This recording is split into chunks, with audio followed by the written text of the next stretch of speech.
the Tampa Bay Rays, and one final on the day. Phillies beat the Braves 5-4. Meanwhile, in the NFL, Dolphins and Steelers are involved in trade talks surrounding tight end Jonnu Smith, who expressed interest to the Dolphins in reworking the 2-year deal he had just signed last offseason, which would pay him $4.8 million in 2025. He was not present for Miami's voluntary OTA practices this week. Snapshot brought to you by Miller Lite. When it's game time, it's Miller time. This hour is brought to you by Legacy Group Capital's Northwest Fund. From the Quantum Fiber Studio, this is Wyman and Bob. On Seattle Sports. Streaming live on the Seattle Sports app and at seattlesports.com. Now, here are your hosts, Dave Wyman and Bob Stelton. Welcome, everybody. It's Wyman and Bob. This is Seattle Sports on 710, seattlesports.com. Happy Thursday to everybody. Hopefully everybody's having a great day out there. We got a big show coming up at 2:30. Speak with Matt Snyder, the National Major League Baseball writer for CBS Sports. Our buddy Paul Moyer will join us at 3 p.m. And then we've got the latest edition of the Raleigh Show at 4 p.m. So stay tuned for all of that. Text line is there for you at 866-979-3776. Weigh in on whatever you'd like. You can weigh in on last night's game, which was really, really frustrating to watch. As good as you felt coming out of game one, where everything clicked, the pitching, the hitting, the defense. It was a sharp, crisp game, clean. Last night was the polar opposite. It was just an absolute pig of a game. And, I came away from that going, I was just irritated after watching that. And I'm like, am I more irritated by Kirby putting up another dud? Nah, you kind of expect it would take away. It's not as good as I thought he would be. I thought he would, start taking steps, and he's taking steps in terms of pitch count and all of that, but he was just not good. I was more bothered by the offense being shut down by a stiff. That bothered me. Trevor Williams has not been good this year. In fact, he's been bad, especially over his past 5 starts. If you look at what he's done, I went through and just looked at his numbers, Dave. His last 5 starts combined, 24 and 2/3 innings, gave up 30 hits, 22 runs, 21 earned. There was one unearned run there. 4 home runs, 8 walks, 20 strikeouts. So an ERA, I believe, just a shade under 8 in his last 5 combined. Last night, he goes 6 innings, 3 hits allowed, no runs, no walks, 2 strikeouts. Dominated. That was maddening. Yeah, and probably if you'd have read those stats before the game, you'd have said those are Kirby's stats. I mean, obviously you're going in the past as far as Trevor Williams, but still, I mean, just the success is you would have thought that those would be the Kirby numbers of what he ended up with there. So, yeah, it's kind of frustrating. I think to me, the question, what's more frustrating?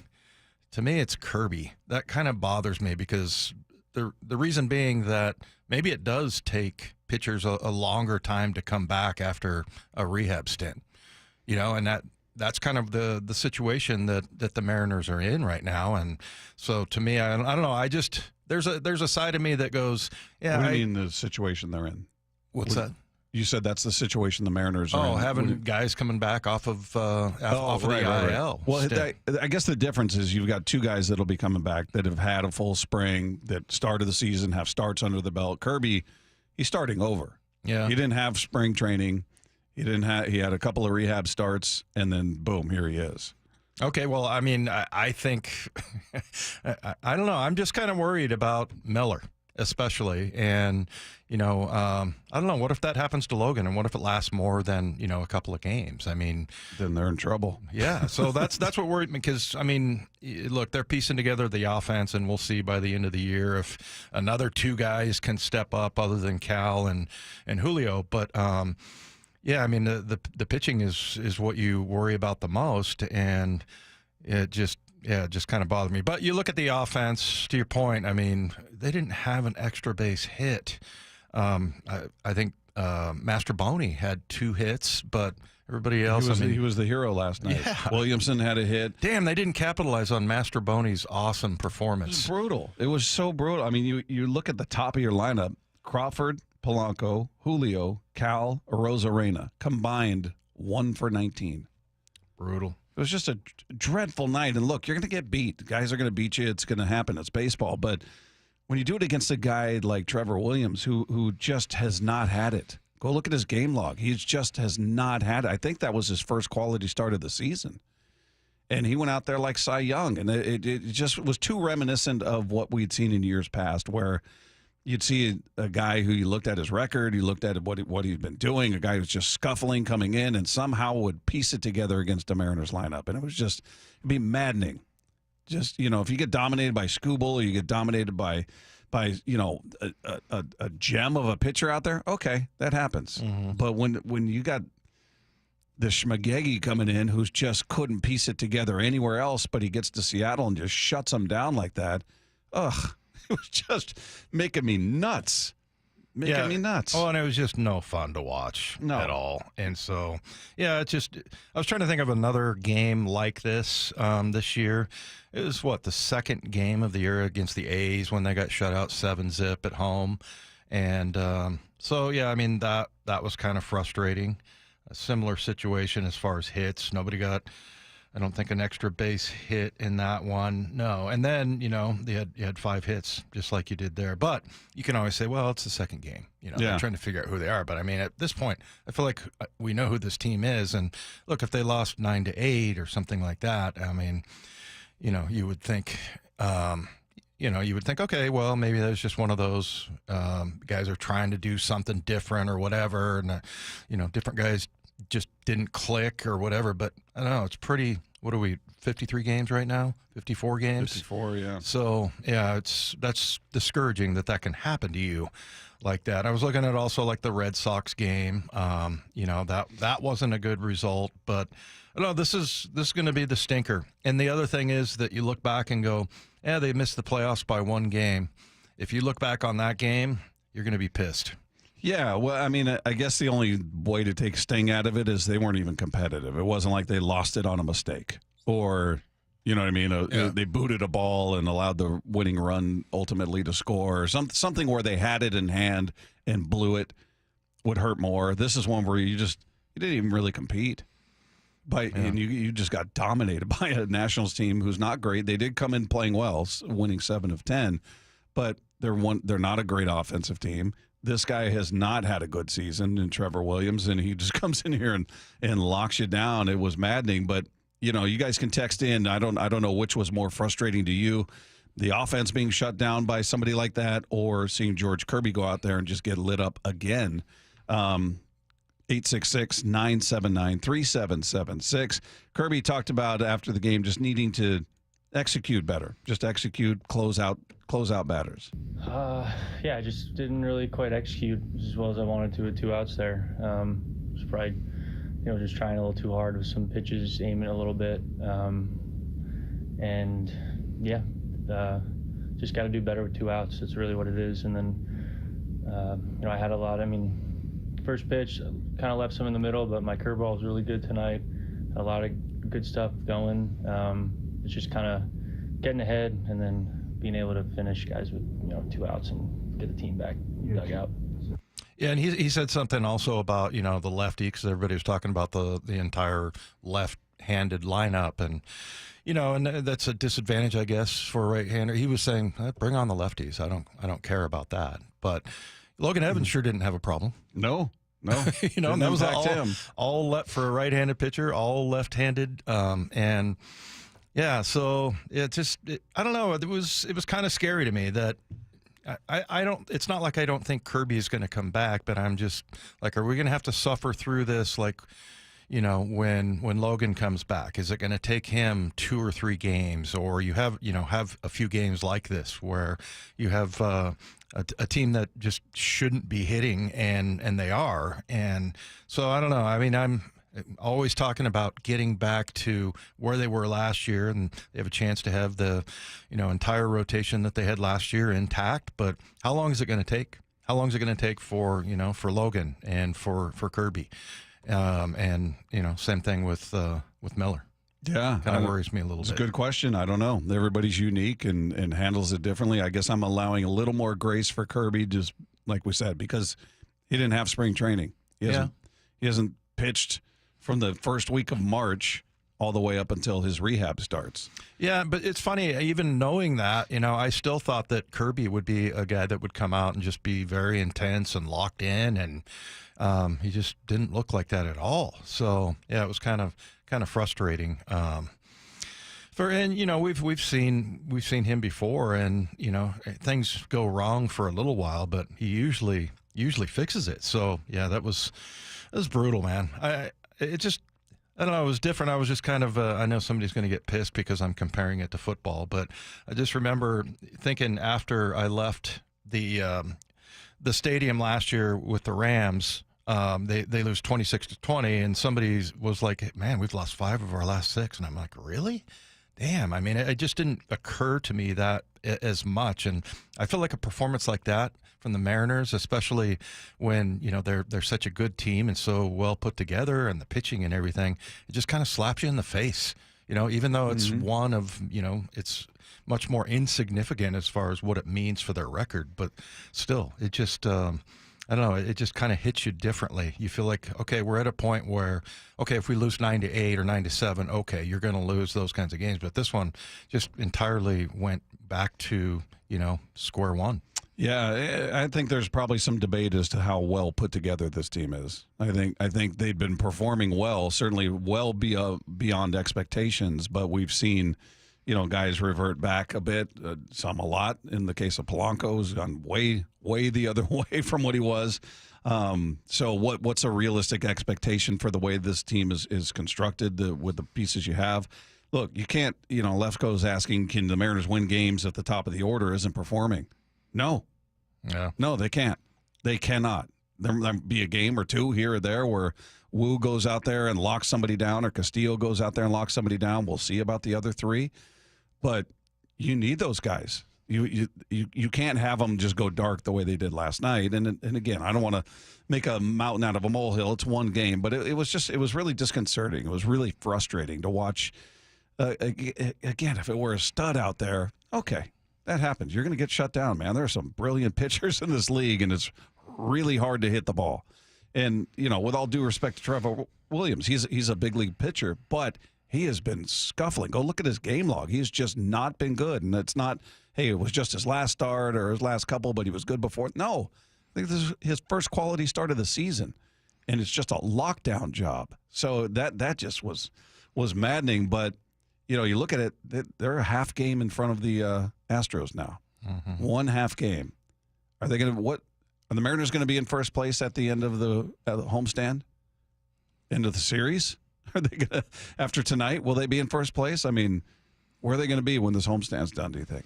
Well, I'll tell you what, for right now, I'm just going to write that one off as just a one-off. And you mentioned, because we talk about how lately, how Julio and Cal have been kind of carrying it, but they need a couple 3 maybe, Bob, to step up and be those hitters. And, and I look at Polanco and I look at a Rosarena and then JP possibly, and he's had his good streaks this year.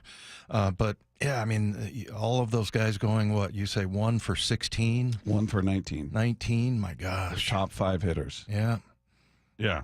And that's not happening every night. I get it. I'm not, again, trying to say this is who they're going to be moving forward, but I think it was just the pitcher, because I went into this game I went back, looked at his game log. I'm like, okay, they should be able to, they had the offense rolling in game 1. They were just crushing the ball. Everything was working. I'm like, oh, well, this is perfect part 2. They got this guy, here you go. Here's the next victim. At minimum, they're going to make him work.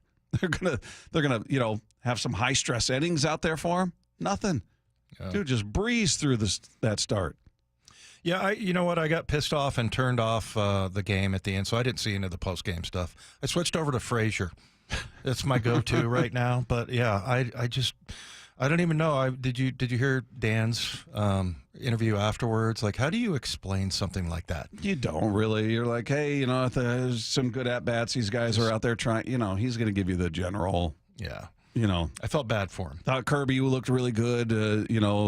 Left a couple of tough pitches. They connected out. He kind of gave you that. Mm-hmm. But, he's not going to go out there and go, this is terrible. We got to be better than this. At least not yet. He's not saying that. So, of the struggling hitters on this team, who do you have the most faith in that they're going to turn it around? Like Polanco, JP, Garver, Solano.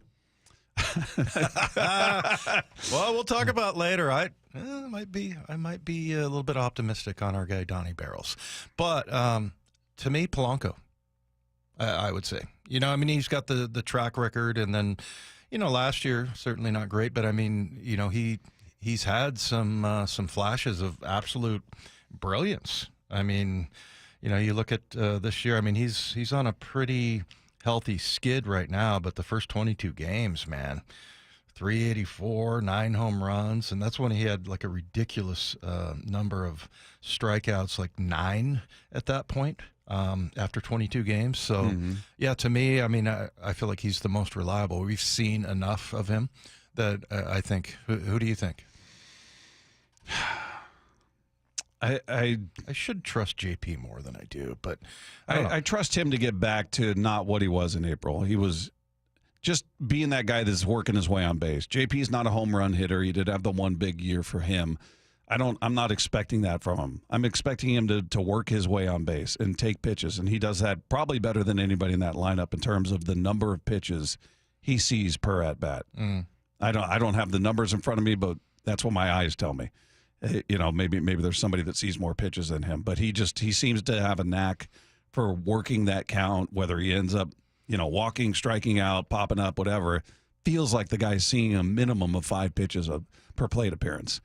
Not always. We've seen him strike out a bit more lately. He's slumping. So I've got faith he can get back to being that guy that's going to make that pitcher work. Polanco, I don't know. I mean, we saw him all last year. We saw him, he was one version, and then this April version was entirely different and beautiful and spectacular. And now he's gone hardcore the other way in the month of May. Dreadful month of May. And I don't know if he's still feeling things physically. He's not right. He's still not hitting from the right side, so clearly he's not physically 100%. But he was mashing from the left side, and that's not been happening. So I don't have as much faith in him because his track record here is not nearly as long. It's 1 month. Yeah. Yeah, I mean, the 22 games, I was just enjoying it. I wasn't thinking, oh, okay, I bet you there's going to be a huge drop-off the next 20. Holy smokes. Well, we talked about, these guys he's not going to be doing this all year. He was we thought there was going to be crazy some level. regression anyway. But, I mean, this is a little bit more than just regression. Oh, if you look at the last 20, I mean, he's batting 145. It's brutal. The last 20 games, 13 strikeouts as opposed to 9. And he had 9 home runs at that point through April, and now he had 1 since. So, yeah, I mean, that one is pretty, but, like you said, I don't expect him to go back to 384, 9 strikeouts, 9 home runs, but maybe somewhere in between, but just certainly not the 145. Holy smokes. Same thing with with JP in the first 12 games, he's batting 125. And then the last, 7 games, batting 130. So hopefully, he's somewhere. But, you look at that in-between stretch of 33 games where he's batting 312, and I'm like, okay, I know we can't expect that as well. Same thing with Polanco, but somewhere so it's not so up and down. Hopefully, JP could be one of those 4 or 5. Yeah, of all the bats that are struggling, and there's more that are struggling than are killing it right now. I mean, it's really Julio and Cal, kind of, at least for the month of May, and Arozarena to a little lesser extent. Everybody else you could put in that bucket and say, all right, who do you have the most concern about? Who do you have the most faith in? Whether it's Dylan Moore, whether it's Rowdy Tellez, Solano, Garver, Leody Taveras, basically everybody else. Williamson looks like he's stringing together. He's got, a 4-game hit streak or 4 or 5-game hit streak, so he's starting to piece it together. Still, he's not the bomber. He's not the production guy, but he's giving you very good defense, and hopefully he can, keep working his way on base. You'll live with that for now. You don't really have a better option, so in terms of a bat there. But, yeah, you guys can text in on that. Who do you have the most faith in sort of working out whatever it is they're struggling with, and who do you have the most concern with that's struggling right now that you don't have that faith? We'll talk more about that. Meanwhile, let's take 2. So some good news for the Mariners. Logan Gilbert makes a rehab start for the Rainiers tonight. Some tough news for the actual Mariners lineup. They're facing lefty Mackenzie Gore, who leads all of baseball with 93 strikeouts. Oh, sweet. Well, I'll say this, they'll go out and be incredibly competitive at the plate tonight. Well, but look at the list of arms that they've beaten this year. They've beaten some really good pitchers. So, yeah, first blush, especially coming off that game last night, you're going, oh, wonderful. You're going to lose a series to Washington at home, but they've look at their track record against some of the better arms they've faced this year, and they've done well. That doesn't mean it'll happen tonight, but I don't completely write this off and say, well, they're cooked. Yeah, no, I agree with that. I don't know. I'm waiting to get that erased. I can't wait till we get to whatever it is, 9:30, whenever they end tonight, and we're going to be all happy again. I think it's all going to get fixed tonight. You know what's crazy? Not to pile on with the bad news, but the Mariners have never beaten the Nationals at home in a series. It's very weird. How many times have they faced them? Wow, they're 4-9 against them all time here. So really, it felt like, of course, they were going to win the series after Game 1. But all right, they're due for a win. Meanwhile, I think you're piling on. Yeah. That felt like piling on. Well, no, that's the reverse jinx. Since Dave jinxes them, I'm going to help out. Reverse jinx. The Mariners have never won a series. Now they're going to win the series. Here come the texts on jinxes. So in other baseball things happening today, the Phillies and Braves are playing a doubleheader. We learned that from John Morosi. That's the game he's doing tonight. But in Game 1, Kyle Schwarber hit his 19th home run of the season, so he's tied with Cal Raleigh for second most in baseball. Then the Astros, who didn't do anything to help the Mariners by sweeping the A's, they start a series at home against the Rays tonight. We're all big Rays fans. At least I am in this series. Let's go Rays. Long-time Tampa Bay Rays fan here, and we need them to win the series. We need them. We need just to get the Astros back in check because they've gone on a bit of a run. Let's dominate. Let's dominate Tampa. Come on. That's your former home city there, Lefko. Yeah, go Rays. Any influence? Yeah, do you like them? No, not the Rays. Well, just the Lightning. I'll tell you who's spoiled is El Hombre. You talk about Kyle Schwarber hitting that bomb. I mean, they have like 6 or 7 guys that are like 228 at the bottom. 263, 267, 272, 289, 303 for Trey Turner. They got offense galore in Philly. Yeah, they're fine. He's fine. He's got nothing to complain about. He complains every time we talk to him, though. I know, but that's why we bring him on. We all love his complaints. All right, Take Two is brought to you by Swedish Cyberknife. Treat prostate cancer with Swedish Cyberknife. Swedish.org/cyberknife prostate. We'll get the national perspective on the Mariners and everything happening around Major League Baseball. Matt Snyder of CBS Sports is going to join us next. It's Wyman and Bob. This is Seattle Sports on 710. After a setback in Game 2. Goodbye baseball, and it's the 4th tonight for the Nationals. The Mariners look to the rubber game. Still got a chance tomorrow to win the series and come back and get it. Mariners, Nationals, tonight. Wyman and Bob take you all the way up to pregame at 5:30. First pitch at 6:40. On the home of the Mariners and the race for the AL West. Swung on, blasted left field. It is on its way. Seattle Sports on 710 and the Seattle Sports app. Hey, Brock Ewart here for my friends over at Xfinity. You know, change is always happening. It's part of life. And when it comes to music, we know that change is all around us. Songs are rewritten and remade. Classics are remixed. Bands and artists, well, they come and go. Even our taste in music, as we get older, can change a bit. But no matter how things change in 5 years, there's one thing that will stay the same. And that is the price of your internet. That's right. Xfinity is introducing a 5-year price guarantee. It means you get 5 years of the most reliable Wi-Fi with their best equipment included for a price that stays exactly the same. Are you surprised? Well, life is full of them. One internet price, 5 years, guaranteed. Learn more at Xfinity.com/deals. Now, restrictions apply. New residential customers only. Taxes and fees extra and subject to change. Most reliable Wi-Fi based on Open Signal Awards USA. Fixed Broadband Experience Report, August of 2024. Go check it all out right online at Xfinity.com/deals. Welcome to AutoZone. What are you working on today? My car is making this noise. Sometimes it's like doot doot, and sometimes it's like grrr. Do you have a dash light on? Oh yeah. Then we don't have to listen for clues. With the free Fix Finder service, we can read a check engine, ABS, or maintenance light to find the likely fix and even recommend a local shop if you need one. So you don't need to hear the grrr. Not with Fix Finder. Everything you need, nothing you don't. Get in the zone, AutoZone. Restrictions apply. I'm Ed Evans, CEO of Consumer Cellular. No, we're not one of the big guys. Truth is, we don't want to be. If you're over 50, Big Wireless probably has you paying for more data than you might need. You could be throwing away thousands over a lifetime. We're not here to be the biggest. We're here to bring you something we believe is better. Our plans start at just $20. You'll get the same fast nationwide coverage without the big wireless bill. Call 1-888-FREEDOM, visit consumercellular.com/facts or a store near you. Plans include $5 credit for auto pay and e-billing. See site for additional facts. At 65 years old, Brian has a rather demanding hobby. My biggest passion is snow skiing, and I ski between 70 and 80 days per year, and I ski instruct at a private resort in Montana. Needless to say, that can be a bit tough on the joints. When this knee started to bother me, I thought I'm doomed. That's when Brian decided to see Dr. Mark Wagner, MD, at Seattle Sports and Regenerative Medicine for stem cell therapy. If I did yard work or skied a few days in a row, I was fighting swelling and pain and no sleep and all sorts of problems, and that has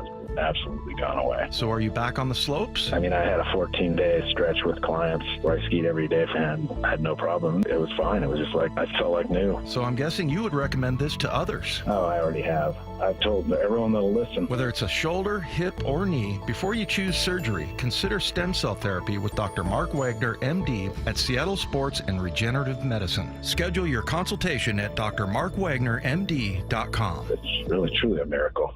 Riverside Roofing is offering $1,000 off a new roof replacement. Book a free estimate online, and when you meet with Brandon, that's Don's son, tell him you heard the message on the radio station. Go to riversideroofingllc.com. It's Riverside Roofing, the roofing company you can trust. Discover one of the new inventions in home comfort with mini split systems from Home Comfort Alliance. Enjoy efficient heating and cooling, saving energy and reducing utility bills. Call now for a free consultation and get 18 months, same as cash financing. Visit homecomfortalliance.com. The home of the Mariners, Seattle Sports. Cal swinging a drive deep to right field. Every pitch of every Mariners game is on the Seattle Sports app.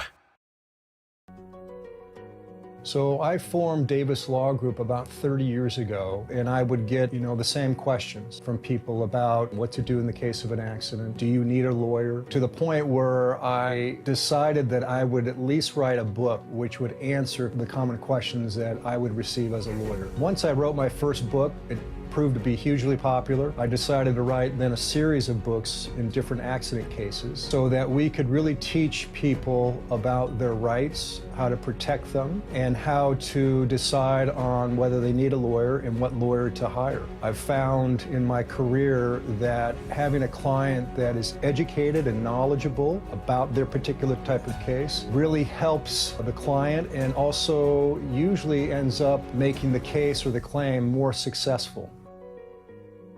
To get your free copy of any of my Washington accident books, visit WashingtonAccidentBooks.com.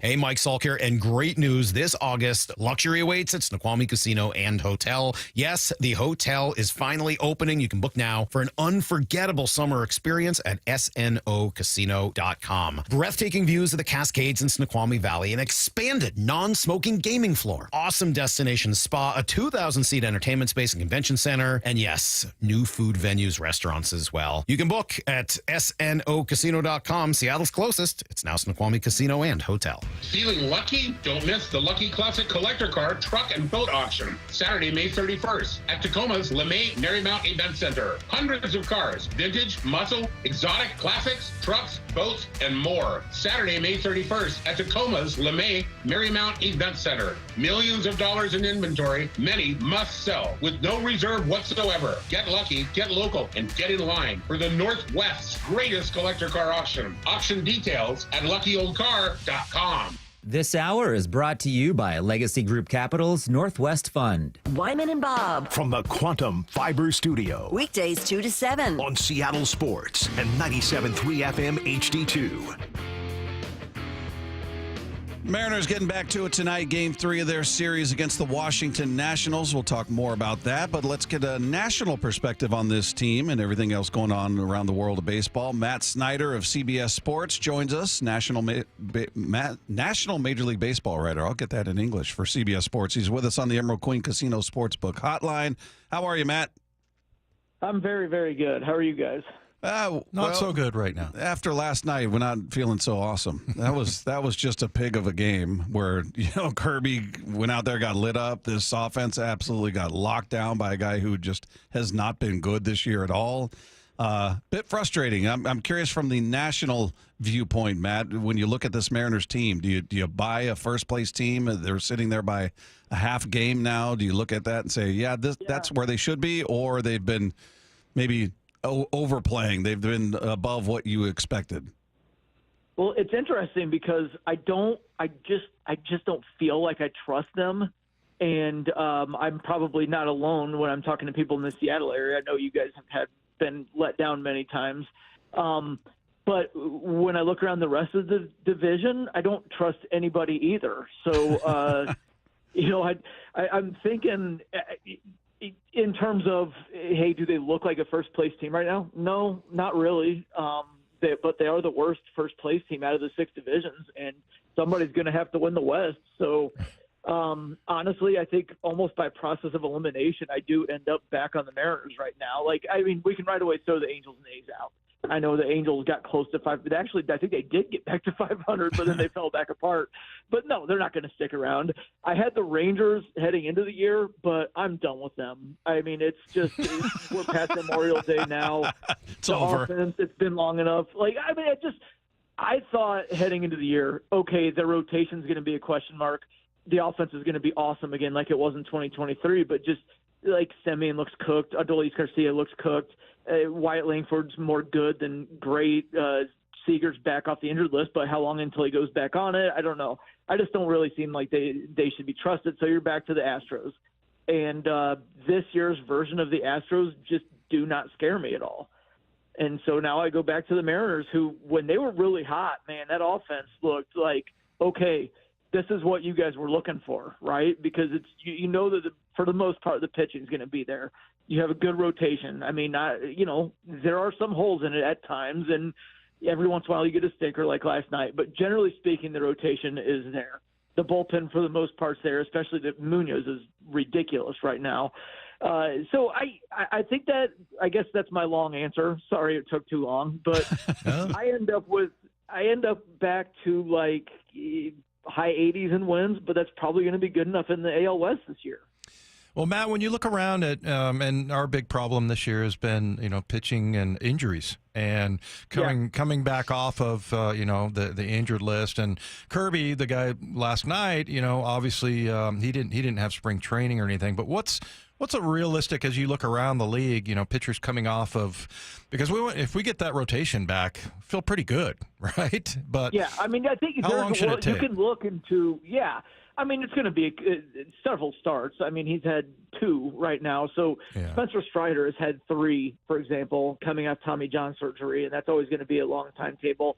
He started to kind of look like himself last night, but he still walked 4. But he only gave up a run, but it was only 4 2/3 innings. So and that was his 3rd start back. Sandy Alcantara of the Marlins won Cy Young a few years ago. He's still a complete mess this year, completely. So sometimes you can have a lost season, but I think that you can envision still second half something like Kirby looking like an ace in the second half, for sure. And obviously then you've got Gilbert. The way Wu looks right now, you could end up having a 3-headed monster down the stretch. So I understand when you're in it and you see it on a daily basis, it might get worrisome. But, I feel like long-term the outlook's still good. And you can also say, look, we've only got 2 starts from George Kirby, and his ERA is over 11 right now, and we're still in first place. That's the positive way to look at that. And by the end of the year, surely he's going to be okay. Yeah, we want to get back to complaining about the offense. Yeah, not the pitching. Well, they gave us some good ammo from what made it the wheelhouse for years. Just, this offense is awful. They're never going to score runs. Well, what made it so bad was that they Trevor Williams just has flat out been bad. I mean, you look at his last 5 starts, he's been brutal. And he goes out there and just shuts them down. 3 hits over 6 innings, no walks, no runs. It was like, you got to be kidding me. But I mean, I'm sure it's of no consolation, but he does do that every once in a while. I've learned, like, from getting into the gambling and making gambling plays, I started just staying away because every once in a while, like twice earlier this year, he only gave up 1 run in back-to-back starts, 5 innings or more. Of course, that was against the Pirates and Orioles, but still, every once in a while, he comes out and does that. Yeah, you're right. That didn't make me feel any better. But I feel a lot better. I love it. I believe it was his first quality start of the year. So, but looking at this offense, and they got off to such a hot start, and guys like Jorge Polanco for the month of April hit .379 with a .422 on base, slugging .662, .1284 OPS. I mean, we were all sitting there going, "Oh my goodness, this is what a healthy Polanco." And he wasn't totally healthy; he was only hitting from the left side. And then you look at May; he's hitting a .145, .221 on base, .225 slug with a .440. I mean, it is the polar opposite. So we're looking at it, and J.P. Crawford is similar, not as extreme, but very hot April, very cool May. Do you worry about it? Do you look at these guys and go, no, they're going to be fine? Or who do you have faith in? That was the question we were asking listeners. Who do you have faith in? They're going to bounce back. They're going to be fine. And who do you have concerns over? I have faith in Cal Raleigh. Is that too obvious? Join the club. Okay, so look, Polanco, there's no way he was going to keep up hitting like that. It was ridiculous. When you said he was hitting like 387 and he was one of the best hitters in all of baseball, there's no way. You'd kind of like better sequencing there. Like if you looked at his numbers right now and you said if he was just more consistent with it over the course of the year, you'd be ecstatic with him. It was just he was so hot and then so cold. I still feel like there's a little more in Julio, and I know it seems like we've been waiting forever for him, but he's still on only his age 24 season. Yeah. He's actually having a good month of May. Him and Cal are the ones that are actually hitting. And Arozarena as well. He started a little bit slow, and the average still feels too low. The slug actually seems too low too, but some of that's ballpark suppression. Crawford, it's going to be more of an on base, and 377 on base is pretty much kind of in line with what you would think. If there's a way to break out of the up and down, they would be much better served offensively because you're right. There was a stretch where they might have been – you could have made an argument when they were, I believe it was 20-12 or something. You could have made the argument this is the best offense in baseball. And the only reason they don't straight up have the best numbers is because the home games are in T-Mobile, and it's a really tough park to hit. But, it's been downhill since, and that's part of why they've got a little bit of a backslide. But, again, still in first place, not that tough of a division. I do think, like I said, there's a little more in Julio and Arozarena. And Polanco, there's got to be a middle ground. Like he might not ever hit again the way he did in April, but this is way, way, way too bad. There's got to be something in between there. Hey, Logan, Matt, I was going to ask you about Logan Evans and, how he's had a couple of good outings and then, the decision of whether to go with a 6-man rotation or send him down or whatever, use him as a long reliever in the bullpen. Which do you see more often? I mean, how often do you see 6-man rotations around MLB? And what's your opinion on going that way? Not a ton. Like a couple of years ago, the Mets employed it a lot because they didn't want Senga to go on regular rest. He was better because, coming from Japan, they only do throw once a week there, and they didn't want him to have to go up to the Major League 5. The Dodgers have done it at times because they have the depth and injuries seemingly all the time that they sometimes need to go to 6 men. It can work if you have the right personnel, and I feel like they do have the personnel. And again, we just talked about getting Kirby reacclimated to the rotation. Maybe an extra day helps him there. So I wouldn't mind to do it temporarily at all. I know there are a lot of people against it. A lot of old school people hate it. Who people a generation above me, there were only 4-man rotations back in the day then. But if you're getting good performances from everybody, because let's face it, the main reason teams can't go to 6 these days is because they don't have 6 good starting pitchers. That's it. Otherwise, they would love to do it. They would love to save bullets for October. If you have guys going well enough that you can justify having 6 in the rotation and you have aspirations to make the postseason, I actually think that it would be very, very good in short spurts. And then guys will be more fresh come September. And if the Mariners are in a dogfight with probably it's going to be the Astros, it'd be nice to have guys be a little bit more fresh by then. And like I said, maybe Kirby would benefit from the extra day in there. It seems like it could be a win-win-win, and then you can see maybe a little more of Evans in what you've got there. Matt Snyder, National Major League Baseball writer for CBS Sports, has been our guest here with Wyman and Bob. Matt, always great to talk to you. We appreciate you cutting out some time for us, and look forward to talking to you again. Sure thing. Take care, guys. Thanks. There you go. Matt Snyder. If you guys missed any part of that, you'll be able to find it on the podcast page after the show at seattlesports.com. Meanwhile, is this a big enough of a sample size to make a, say, definitive judgment? Maybe give a grade on this Mariners team, how you feel about them. We're going to weigh in on that coming up next. It's Wyman and Bob. This is Seattle Sports on 710. After a setback in Game 2. Goodbye, baseball. And it's the fourth tonight for the Nationals. The Mariners look to the rubber game. Still got a chance tomorrow to win the series and come back and get it. Mariners, Nationals, tonight. Wyman and Bob take you all the way up to pregame at 5:30. First pitch at 6:40. On the home of the Mariners and the race for the AL West. Swung on, blasted left field. It is on its way. Seattle Sports on 710 and the Seattle Sports app.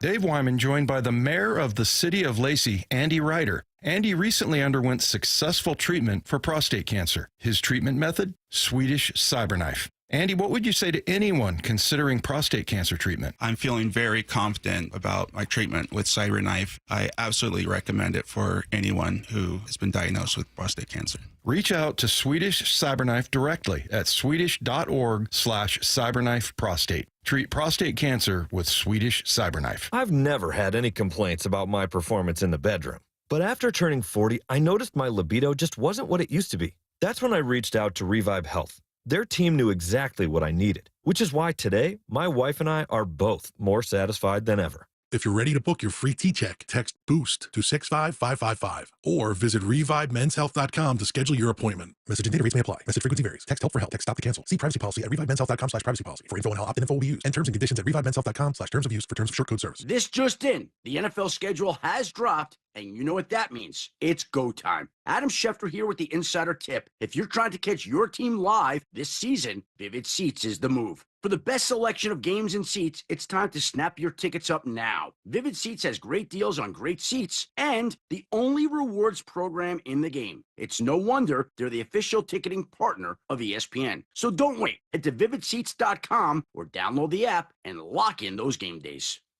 The playoffs are in full swing, and you can get in on all the action at ESPN Bet Sportsbook. Go from tracking the latest game-changing moments to placing bets in just a few taps. Right now, new customers can get $100 in bonus bets when you make your first $10 wager. Download the ESPN Bet Sportsbook app and sign up with promo code JOEQ. That's JOEQ to get started today. Must be 21 plus. Gambling problem? Call 1-800-GAMBLER. Terms and conditions apply. See app for details. Offer not available in New York. That's the ease at which you get information. You want it, you get it. Like that. Ask your phone. Group chat. Smartphone. You're always connected and informed in real time. No waiting. So if you're diabetic and still using finger sticks to read your blood sugar, what are you waiting for? Knowing your blood sugar levels instantly is important for managing diabetes. Call US Med at 888-665-0696. To learn more about continuous glucose monitors, a real-time instant method to track your blood glucose, US Med is an approved provider for Medicare and over 1,000 private insurers. And the best part? Call 888-665-0696 and we'll give you a free insurance benefits check today. So call 888-665-0696 today. That's 888-665-0696. And manage your diabetes as easy as... Emerald Queen Casino Event Center presents the main event. Powered by WFC, Saturday night, June 14th. A night of professional boxing where champions are made and every punch counts. Contenders from the region go toe-to-toe, ready to prove they belong at the top. Tickets at emeraldqueen.com. Don't miss Fight Night, June 14th at Emerald Queen Casino, the boxing capital of the Northwest. 21 and older, need gambling help? Call 800-547-6133 or visit emeraldqueen.com. the home of the Mariners. Left off to center. It is on its way. Julio, 2-run home run. Hear every pitch on 710 and the Seattle Sports app.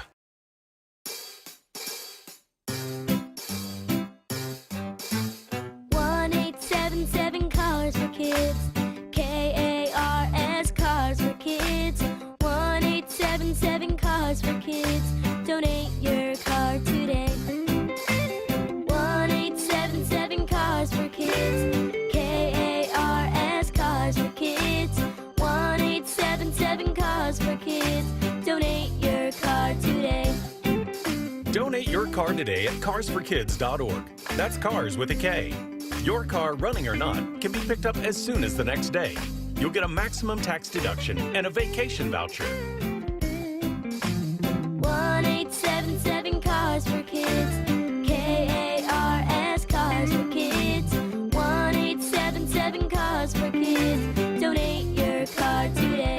Now accepting donations of land, homes, buildings, or any kind of real estate. Are you trying to buy a new home, or are you a local real estate agent seeking financing for a client? We're all tired of dealing with banks, credit unions, and endless guidelines. Wouldn't it be nice to go back in time when we had common sense lending? Hi, I'm Scott Rureka, CEO of Legacy Group Capital based in Bellevue. We are one of the largest local private portfolio lenders in Washington. We've helped thousands of home buyers and real estate investors reach their financial goals by leveraging the Legacy Common Sense borrowing platform. What that means is we lend our own money, we make our own decisions. If your deal makes sense, we'll get it done. Whether you're purchasing a new piece of real estate or refinancing an existing loan, bridge loans, construction, or regular home loan, it doesn't have to be as difficult as banks and lenders make it. If you're trying to grow wealth through real estate acquisition, come talk to the experts in private lending. Call 425-635-4700 or LegacyG.com. Legacy Group Capital, your common sense lender. LegacyG.com. Wyman and Bob. From the Quantum Fiber Studio. Weekdays 2 to 7. On Seattle Sports and 97.3 FM HD2. Our thanks once again to Matt Snyder, national baseball writer for CBS Sports, who joined us in the previous segment. If you guys are just tuning in and missed that conversation, you'll be able to find it on the podcast page after the show at seattlesports.com. Paul Moyer will join us at 3 p.m. I'm curious what that text exchange was like last night with the Abandoned Boys. Couldn't have been very many good feelings going on there. Oh, man. A lot of concern. We'll talk to him about that, Seahawks, everything else going on at 3 o'clock. Little moment behind the scenes here. You were asking Matt and Lefko about something that I did. Yeah. Whether that was something I should have done or should not have done. Yeah, and I didn't really know what the answer was. So, of course, I go to the two most sane, reliable people I know. They're both cackling right now. We were just the only other people Lefko, here, I guess. Yeah. Lefko and Nelson. And, so what did I do? I stretch or something like that? Yeah, you put your arms up in the air, but I pointed out, I go, hey, man, you got a big hole in the armpit of your shirt there. And I said, and? So you went and asked those guys during the break, should that be something that I would you point that out? Pointed out, yeah. Well, and they agreed with you. Yeah. I only do it because I'd want you to do that for me. Okay. See, and I would have done it to make fun of you. Well, I know. So that's how you know Bob's a true friend. So. But no, then he started going, okay, what if your zipper's down or a booger in your nose, whatever, then, okay, that I would expect. Yeah, you'd want me to point that out. But there's part of you that thinks I shouldn't have pointed out that you had a hole in your armpit. No, I was just curious, like, is that what we do here? If we're considerate friends, I think we do. Well, and then I go in there with those two knuckleheads, and, I just get grilled. When's the last time you wore it? When did you get that shirt? Actually, this is probably about the turn of the century, shirt. NFL alumni. Obviously, I didn't get that when I was playing. But, yeah, I just don't really notice that. Okay. I won't wear this shirt again. You can wear it. I don't care. I was just giving you a heads up, man. I was just giving you a heads up. I wasn't saying you were being annoying or anything. I was just like, I don't know. Is that something that two dudes talk about? Holes in their clothes? Well, most people don't walk around with holes in their clothes, so no, not normally. I would have noticed, Mike, if it was somewhere other than the armpit. So I probably give him credit for that. Yeah. We'll see if the texters weigh in on that. Is that something? Would you point that out to your friend If you're a guy out there listening, would you point that out to your buddy who's sitting next to you and he stretches, he reaches for something? Would you say, hey, dude, you got a big giant hole in your shirt there? Matt said something about my shirt having had a silver anniversary. He thinks that shirt is 25 years old. I'm surprised it doesn't have more holes. 25 years old. It might be from the previous century. And it still shirt fits? lived through the millennium crisis. Still has both sleeves. It fits. Yeah, I mean, you know what I should do is just cut it off, sleeveless shirt. There you go. Shirt. Oh, that'll be a good look. Awesome. It'd be cool if you were walking around the camera. building with a sleeveless shirt with the jagged cut marks from your scissors. I've told you this story before, and I don't know if I told it on the air, but I typically, I'm not, like you said, Graz would a lot of times, he would have the barn door open. Oh, yeah. Yeah. And he'd have bats in the cave, too. Okay. Quite frequently. Yeah, but remember the Pearson story where I was down the sidelines and Dave Pearson, just, my buddy, going back to 1989, and I told him, of all the friends that I have, you're the biggest bleep that I have as a friend. And he just looks at me and goes, your fly's open. Turns around, walks away, and I look down, I'm like, damn it. That made me like him even more. It's classic. Just no expression, no smile, no I got you. Just your fly's open. See ya. Hey, we have scissors. You we're want doing to end the show, do the today. cutoff? Yeah, we're not doing that. We don't Brian's, cover NASCAR. Bryant's in the 206 says, yes, I would point it out. Yeah. No, you should. You should. Okay. All right. Meanwhile, we're a third of the way through this Mariners season. So is there anything you look at this team and you go, I know this for a fact. This is just true about this team? That's a good one. I mean, to me, I would say Cal. I mean, I don't know that he's going to go on the clip that he's on right now, but I do think to me, him, and then, they've always done a good job with their pitching. They always have. Now, they're going through some injuries right now, but you look at what we've been hearing about over the last few days about all the resources and the care that they put into developing their pitchers. And I'm not trying to say it's all about the Mariners and everything. They're getting great guys, obviously. And obviously the talent and, that kind of evaluation is premium here. So, yeah, to me, I mean, I think that at the end of the year, this whole thing with the injured rotation is going to iron itself out. And the bullpen, I mean, obviously there's some unsustainable things like what Andres Munoz is doing, but I have faith in the bullpen, the starting rotation. At some point, it's going to come around. And then, it's funny. I'm sitting here going, I think I know that Cal is going to have just a superior year. This is going to be his year. What about Julio? Do you have faith in him? I mean, he had the slow start, but what he's doing right now, do you think that's sustainable?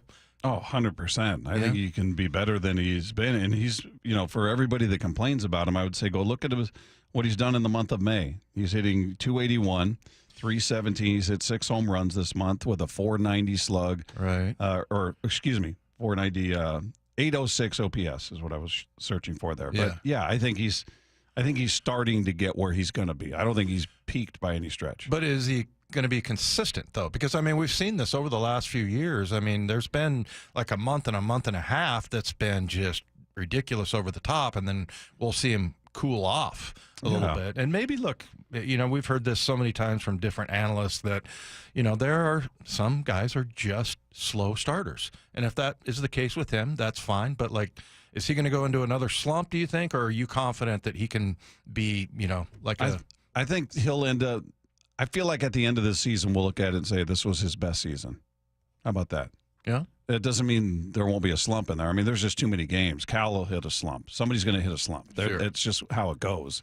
But nothing unreasonable like a month or something. I wouldn't – I'm not anticipating that. I believe – I think we know – certainly know about Cal. You know about Julio to a lesser extent because he's been much more up and down. But even Cal, is he going to keep hitting at this clip in terms of his average? He's never hit for good average. He's not a good average hitter, but this is his best year right now. Is he going to keep that part of his game going? Is the swing and miss going to cut down, or is that going to be a big part of it? We'll see how that goes. But those two I've got the most faith in the offense because of what we've seen through the month of from the month of May. And with Cal, it's been pretty much the whole season. So everybody, the bullpen is the other part. I mean, doesn't mean guys aren't going to have a hiccup here or there. Colin Snyder, these guys. Just as a collective, bullpen's been good. They've been pretty solid. Yeah. There's been moments. There have been games where somebody didn't do their job or didn't look great, but by and large, that's been one of the more consistent elements of this team has been the bullpen, and certainly Munoz is just beyond ridiculous at this point. He will give up a run at some point, and we'll all be shocked. Yeah, we'll all sit there and go, "Whoa, he wasn't very good last night. That was weird," because he's been amazing. Meanwhile, we'll get this guy's perspective on that. We got plenty of Seahawks and Mariners questions for the one and the only Paul Moyer, who's going to join us next with Wyman and Bob. This is Seattle Sports on 710. After a setback in Game 2. Goodbye baseball, and it's the 4th tonight for the Nationals. The Mariners look to the rubber gate. Still got a chance tomorrow to win the series and come back and get it. Mariners, Nationals, tonight. Wyman and Bob take you all the way up to pregame at 5:30. First pitch at 6:40. On the home of the Mariners and the race for the AL West. Swung on, blasted left field. It is on its way. Seattle Sports on 710 and the Seattle Sports app. Barbecue season is back. Hey, it's Ellen. And this is Sarah Beth. And a little thing we love about the Chick-fil-A Smokehouse Barbecue Bacon Sandwich is that zesty barbecue sauce. I love that it was a little sweet, a little tangy, and with the mac and cheese, I feel like I tasted the brown sugar bacon first. It was the absolute best combination. Pro tip, 3 sandwiches are always better than 1. Order the Smokehouse Barbecue Bacon Sandwich and our Coca-Cola on the Chick-fil-A app for a limited time. Real guests paid for their testimonials. Protect your home and auto with a bundle from Progressive so you can stop worrying about them and invent new things to worry about, like snakes in your bedroom. Sure, that sounds incredibly irrational, but now that we've mentioned it, you are a little worried. The odds of one snake, let alone snakes plural, are so slim. But you might want to check. Oh, you're not near your bedroom. Guess you'll just have to sit there and worry about it. So let Progressive protect your home and auto, because you've got enough to worry about. Progressive Casualty Insurance Company, affiliates, and other insurers. Not available in all states. Welcome to AutoZone. What are you working on today? My car is making this noise. Sometimes it's like doot doot, and sometimes it's like grrr. Do you have a dash light on? Oh yeah. Then we don't have to listen for clues. With the free Fix Finder service, we can read a check engine, ABS, or maintenance light to find the likely fix and even recommend a local shop if you need one. So you don't need to hear the grrr. Not with Fix Finder. Everything you need, nothing you don't.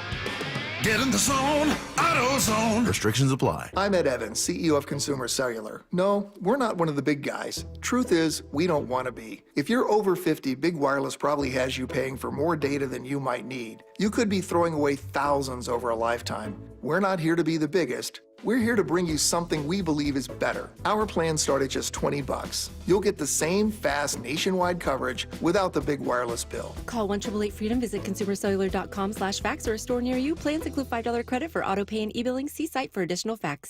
The first Mariners fireworks night is coming up, and we're starting things off with a bang.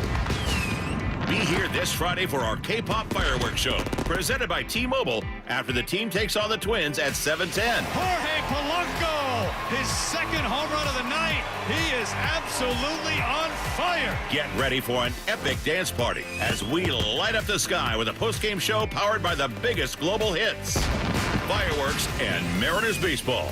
That's 2 spectacular shows in one unforgettable night. JP with a blitz, and they got him at first base. Visit Mariners.com/fireworks to get your tickets and see the complete lineup of all 6 Mariners fireworks nights this summer, including a sing-along show on June 13th and a patriotic palooza on July 3rd. Plus, check out everything else on deck at T-Mobile Park, like 3 straight Mariners value games against the Orioles starting Tuesday, June 3rd. Mariners baseball. Try dance up. Dave Wyman here with an incredibly special guest, the mayor of the city of Lacey, Andy Ryder. Andy's a proud Seattle sports listener and recently underwent successful treatment for prostate cancer.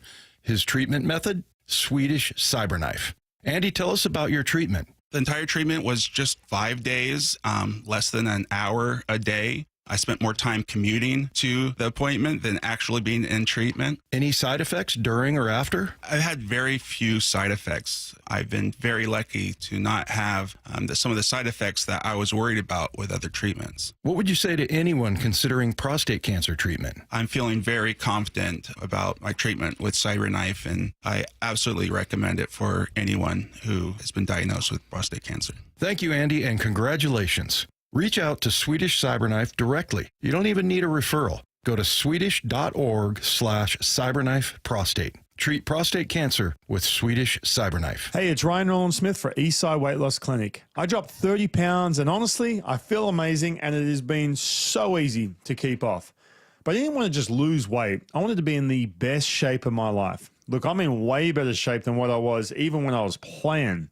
I've lost all that visceral fat, which is super crucial long term, and now I'm sleeping better. I've got way more energy, and I'm actually maintaining the results. I'm not guessing anymore when it comes to diet. I finally understand my body. The meals are simple, I'm never hungry, and they fit into my lifestyle. And yeah, now that I've dropped the body fat, I can still enjoy an Aussie meat pie on the weekend, and I'm not stressed about it. After speaking with Dr. Coogan, it all made perfect sense. Yes, it was going to take some discipline, but trust me, the results were well worth it. So if you're ready to take control and feel like your best self, go to eastsideweightlossklinic.com and book a 15-minute consultation. It changed everything for me, and it can for you too. Dr. Ryan Coogan, D.C. Results may vary. This is Seattle Sports. Streaming through the Seattle Sports app. KIRO AM Seattle. KIRO FM HD2 Tacoma. Home of the Seahawks, Mariners, and everything Seattle sports. Seattle Sports Snapshot. Mariners looking to wash away the memories of last night's debacle, so they go game 3 tonight against the Washington Nationals. They send Emerson Hancock to the hill, hopefully with better results than last night. You can catch all the action of this one beginning at 5:30 with the pregame show, 6:40 first pitch right here, Seattle Sports on 710. One final on the day, game 1 of a doubleheader. Phillies take out the Braves 5-4, the final in that one. Game still to come. Game 2 of that. Braves and Phillies coming up. You've got the A's on the road to take on the Blue Jays. Astros hosting the Tampa Bay Rays. And the Mariners and Nationals, the only other game on the schedule. One other note in baseball, the Dodgers have acquired former All-Star closer Alexis Diaz from the Cincinnati Reds. In exchange, the Dodgers are sending minor league pitcher Mike Villani, their 13th round pick last summer, to the Reds. Diaz, by the way, is the younger brother of New York Mets closer and former Seattle Mariners closer Edwin Diaz. Snapshot, brought to you by Miller Lite. When it's game time, it's Miller time. This is the moment many wait for. The most entertaining. A man of wisdom, a man of experience, Dave. The most informative. To bring light to a dark subject. To bring positivity to a negative world. The incredible Paul Moyer. Moyer out. He's here, everybody. We look forward to this each and every week. Our conversation with the one, the only Paul Moyer, who joins us on the Emerald Queen Casino Sportsbook Hotline. How are you, Paul? Could not be better. What? Couldn't be better. What? Couldn't be better. Couldn't. It's a new day. It is a new day. It's not yesterday. It's today. It's today. So thank goodness. Couldn't be better. I'm happy, and I thought I was gonna ask you guys. I thought you and the Abandoned Boys would be in crisis mode. No, look, we're in first place. I mean, you gotta by a half a gotta game. look at it for. Yeah, well, look, a half game. If you told us at the beginning of the year, hey, you got a half game lead, right before June, and half your starting pitching's been out, and your Luke Raley's been out, and Robles. I mean, I'd say, yeah, I feel pretty good about that. Yeah, look, are there some concerns with certainly with Kirby? I'm like, okay, he's not fine-tuned yet, and even guys like him, you can't leave things over the middle of the plate. I think that turns around. We got enough depth there for us to be patient with that. But it's about the only concern. I mean, hitting has been good. I think we played better against teams that throw their best pitchers against us. And matchups like last night, we thought, oh, this is a really favorable matchup. And to lose 9-0 can be a head scratcher. But man, it's just baseball. It's just baseball. Yeah, it is. It happened, and they have been good against really good pitchers. So maybe that bodes well for tonight because you've got the league leader in strikeouts going for the Nationals. So we'll see how the Mariners combat that. I was actually more frustrated with the offense because of who they faced last night, Paul. A guy who just has not had a good year. I was looking at his previous 5 starts, and he just had been bad, really bad. And I believe this was his first. Yeah, his first quality start of the season was last night. So that tells you, the game before that, 3 2/3 gave up 5 runs. The game before that, 4 1/3 gave up 4. 6 innings, 4 runs, 5 1/3, 4 runs. 5 runs, 5 1/3 innings. Those are all the starts leading into this one. And the Mariners coming off that 9-run, barrage they put up in game 1. I thought, oh, they are primed and ready to keep that ball rolling. And it came to a grinding halt. Yeah, I think what was frustrating also is, I don't know, did he touch 90? If he did, he maybe once. I mean, he didn't throw very hard. And so you're thinking, we're going to get to him at some point. But, man, just go show you, if you throw on the edges, you mix speeds up right, anybody can have a good day. It's frustrating. The other frustrating part is, you got Houston. I freaking hate them. And they're on a 4-game winning streak and, closed it within a game. Really frustrating that last series. You just split that series and you're in such a better shape. But to lose 3 out of 4, man, all of a sudden, they climb 2 games up on you. And now we got a real race. But it's still a long season. I feel great where we are. I do. I feel like, man, we got so many good role players. I'm curious, though, are we going to bring up some of these young guys? It's not that we necessarily need them, but some of them are having really good seasons in the minors. And I'm like, boy, man, do you take a shot on some of these guys and bring them up? And maybe not yet. Maybe they wait still till the summertime. But we're in great shape. This is a series we got to win. You got Minnesota coming up next, too. We just got to keep winning series. And I think we're going to be in good shape.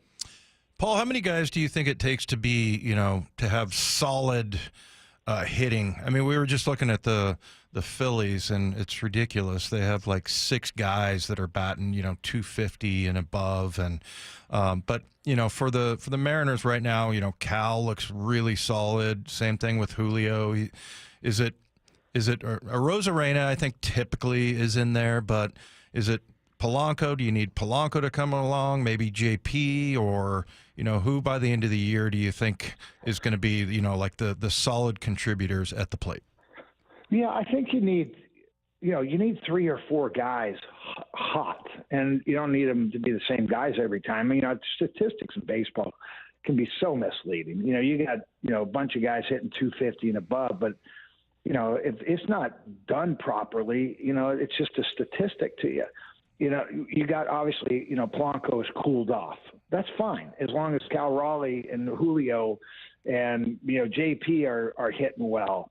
I think getting back Luke Raley will be big as well. Just a veteran, left-handed guy that you just need. I mean, you got Rowdy out there at first base, left hand, but, we got to have a guy who makes more contact than him. And we got to have somebody who can, hit above 220. And I still like Rowdy. I think there's a place for him on it, but I need someone who's consistent with that bat. So you don't need 8, you don't need 10. You just need them to be rotating. And I think that's what we have this year more than certainly we had last year. I mean, we've counted on Dylan more this year. I mean, Rowdy's jumped up when need be. Heck, even Mastroboni has done some things, when needed. Tavares, is it Tavares? Yeah. I got to visually see the words there. So, I mean, he's been pleasant at the right times. He's been really good defense. So I just think we got a nice nucleus here. And, the Julio still hasn't gotten completely hot, but now he's 10 home runs. He's starting to be the guy that, we count on going into the summer. So, again, I don't think you need a bunch. I think you still got to play great defense. Pitching at the end of the day is going to be your strength. And we're a much better hitting team than we were a year ago. So let's just get healthy. And I think from there we'll know what kind of team we really are. Is this a team you look at and say they're going to need to add at the trade deadline? Yes, I do. And I don't know where that's coming from. I I think he's an incredible kid, and he's getting better. He's been consistent. He's batting .246. I mean, talking about Ben Williamson. He plays good defense. He was spectacular at the beginning, but he's still playing good defense. You know, some people jumped on him that he was missing some of the routine ones, but the guy's a solid third baseman. But, man, just to count on a guy that hasn't had any experience yet in the major leagues, yeah, you'd like to add to that corner position if possible. I think we add. I think they have the money. We're a team that you can't mess around anymore. I mean, you can't. I mean, you're in first place, and you've been beat up the whole year, and you're going to get healthy. You don't have to add a lot, but I think we need to add still one guy, and whether that's first base or third base, it's got to be something from there. Paul, we were talking about with Logan Evans, possibly the 6-man rotation, and talked to everybody about this, but I'm just curious what you've thought about that, and how they should use Logan Evans. I mean, he didn't have any problems with that all lefty lineup the other night, and then Kirby, went out and got lit up. But how do you think they use him? I don't know. Look, right now you've got an embarrassment of riches, right? You get Logan Gilbert back here, or did I say that right? Logan, yeah. Logan Gilbert. So now I got two Logan Evans, Logan Gilbert. Yeah. No, I mean, Logan Evans, we knew what we had. We didn't know if it was going to completely transition to the major leagues. And now that they gave him those 6 earned runs off of his earned run average and went back on that one for an error, he's sitting there with a great ERA. He's been spectacular. So is Hancock. I mean, after his first outing, he's been phenomenal. So, I don't know. I mean, what are you guys talking about on that? Because when you get everybody back, Miller, Logan Gilbert, hopefully Kirby, figures this thing out sooner rather than later. Yeah. What do you do? Are you going to send 2 guys now that can pitch in the major leagues back down to AAA? Do you move them more in the middle relief? I mean, are we going to trade Castillo or one of those 6 guys or 7 guys? We got 7. Do we trade one of them for a corner infielder? I mean, these I don't know if they would do it at the trade deadline. You'd probably get more in the offseason, but they're not re-signing all 4 of the young guys. That's just going to be a fact. It's just not going to happen. So I don't know if they've already targeted who the 2 guys are, if they're going to keep 2 of the 4, which 2 are they going to be? Are they already game planning? I would hope they're game planning, and maybe seeing Evans and Hancock pitch the way that they have will speed that up a bit. I don't know, but yeah, I don't know. Dave and I talked about this, and I said, look, if I'm taking 2 of the 4, it's going to be Logan Gilbert and Brian Wu. Agreed. Yeah. And it feels like it's easy to say now because Kirby's come out and he's looked terrible in the first 2 starts. I expect he's going to get back to being George Kirby, who, we had, who was it? Was it Peter Gammons we had on? Or no, it was Kirkjian. Kirkjian said, I expect that he'll be the best pitcher in baseball at some point. Yeah. So, and we had Brian Dempster saying he expects Bryce Miller to be right there in the thick of the Cy Young Award race. So, these are outside eyes on these guys saying, no, they're special. So, yeah, I think 2 of them are going to go. I don't think you're going to put anybody in the bullpen in long relief. I've asked that same question, and everybody, whether it's Ryan Rowland-Smith or Charlie Furbush, guys that have done it, they've all said, no. You don't want to do that, especially if you've got a guy that may need to start. You want to keep him stretched out. You don't want him in the bullpen, and then all of a sudden you need him to start, and he's not stretched out for it. Who would be the 2 you would keep, Paul?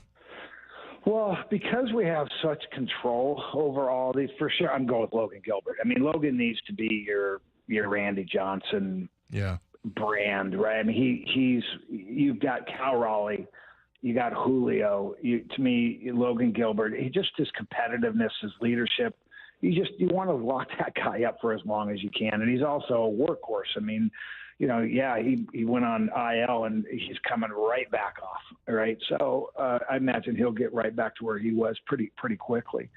Yeah, I mean, look, but Kirby, I mean, I got Wu, I got Gilbert. Miller. If you've got control over pitching, man, you got to keep it, especially if they're there. You know that they're quality major league guys. The Castillo one is, I don't know if this is the last year on this contract or not, but if you go into that trade deadline and you go, I've got 5-6 healthy starters, is that the one? I think it's a tough call. I know one thing for me, I'd rather have us add to the bullpen as well and get another top line guy. I just don't think you can have enough of those in today's game because rarely do people go more than 6 innings. You're using your bullpen every single day, and it's so quick how they get where they're stretched out. So I don't know. I know one thing. They have all of the pieces to make deals, and we've got so much depth on that you can give away one or maybe even 2 guys and say, we're still good. I was on a plane the other day from Dallas, and I started going through our top, minor league picks. And everybody says, oh, they're, one of the best minor league depth that you have out there, or top ranked minor league systems in the major leagues. It's more than that. I mean, they're so good. The chance to get 2-3 guys who are potential all-stars on this thing. So, man, you just can't screw this up right now because we got so much depth in the minor leagues. We got so much depth in pitching. We're ready to win right now. You probably need to add another piece to be legit. I don't know. It's an exciting time to be a Mariner fan. Yeah, I think Castillo would be the hardest to move. He signed through 28, and he's older. So I don't think he carries the same value as a young guy who is – yet to hit arbitration and is in their mid-20s at this point. It's just they're going to command a higher price tag. So, I don't know if we heard about the Castillo rumors certainly in the offseason. They didn't pull the trigger on anything. And at this point, at least I'm thankful they didn't. I mean, he's been really good the last few starts, and you desperately need him. But if you're talking about who's likely to get moved, I don't know that he carries the same value just based on age, and he's got a big payday coming to him. He does. Only the reason why I say he's tradable is, it's towards the trade deadline. You're not having to pay that whole salary for the year. Whoever gets him is in the hunt. They need a frontline top 3 pitcher. Right. Again, you look at teams like the Dodgers and, Philly, Yankees, maybe they got an extra third baseman where they said, you just mentioned Philly. They've got so many guys batting over 250. Yeah, we could probably dump one of those guys. I don't think it'll happen either. And I would hate to see Castillo go because he's another guy. I love watching him pitch. I love his body language. There's some guys that they just look cool. He's just cool to watch when he pitches. And he's rarely flustered. So yeah, again, I don't know what they're going to do. They didn't call and ask me either, but I think something's going to happen at some point before the trade deadline. It's too ripe. We've got too many pieces not to make a move. Paul, would it surprise you if someone told you that I have holes in my T-shirt, my underarm area? And your socks too, Dave? I haven't checked the socks. Oh, man. I mean, you're probably wearing your old Converse or New Balance shoes that you got for free when you were still a player with the Seahawks. I know you, Dave. All that free stuff, man. It was great. Yeah, this is a shirt that is not from this century. So yeah, but it was free. I pointed out a hole. Dave was like stretching or something, and I said, you got a big hole in your armpit there. And then he wasn't sure if that's cool for me to say or not. So he had to go double check with Matt and Lefko, and they said, yeah, I'd want you to tell me. Of course. Well, it's not like Dave has ever been known for his fashion. So that's fair. If we're going to point somebody out where he's got a hole in his shirt, it's okay for Dave. Now, you guys know me. If you guys said you have a hole in your shirt, I'd go, where? What? I go, did a moth bite through one of these things? But you'd want us to point it out. If you were stretching and I said, Paul, you got a giant hole in the armpit of your shirt, you wouldn't be like, why would you tell me that?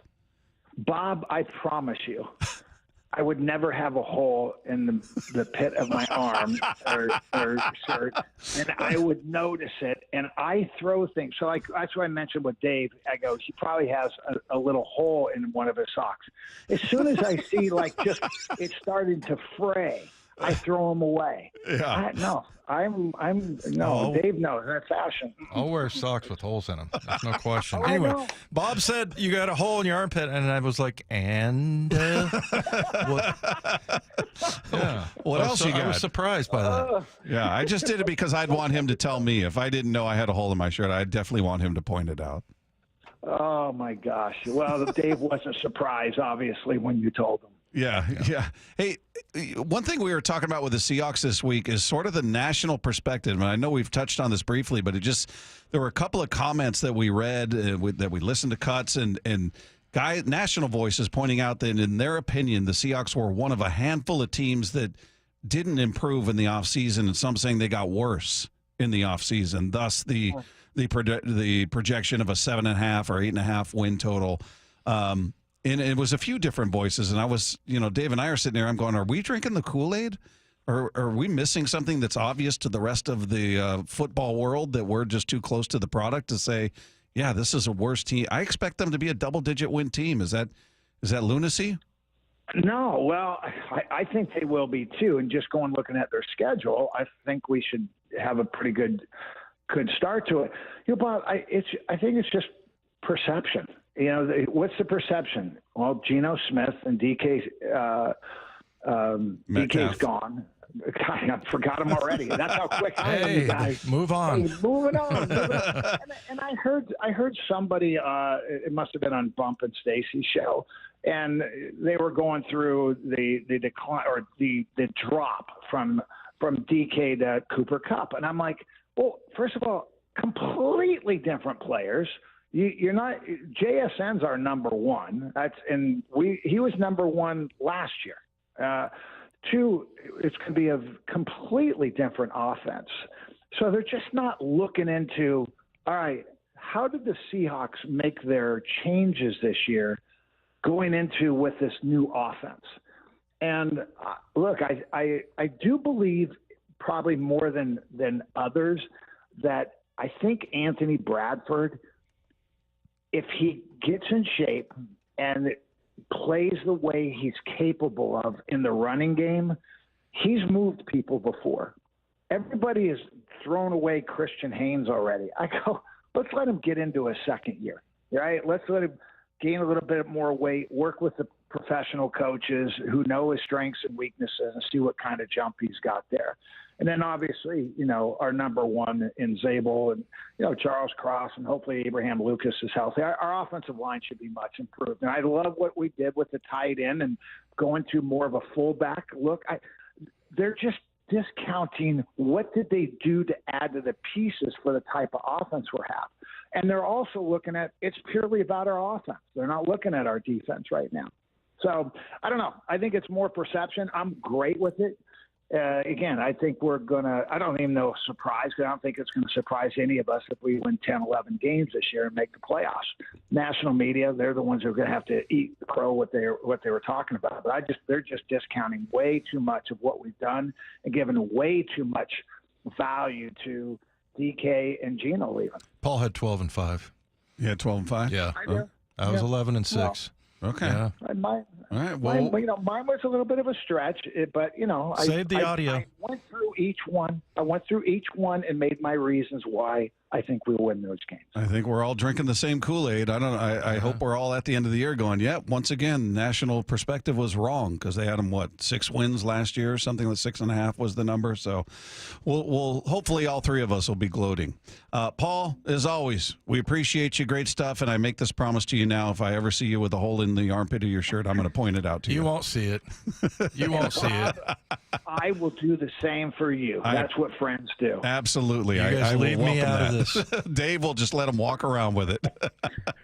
All right, fellas. Appreciate you. Thanks. There he is. Paul Moyer, everybody, with us each and every week. If you guys just tuned in and didn't catch all that conversation, you'll be able to find it on the podcast page after the show at seattlesports.com. Meanwhile, we're going to take a new approach to looking at this Mariners roster. Tell you what that's about coming up next with Wyman and Bob at Seattle Sports on 710.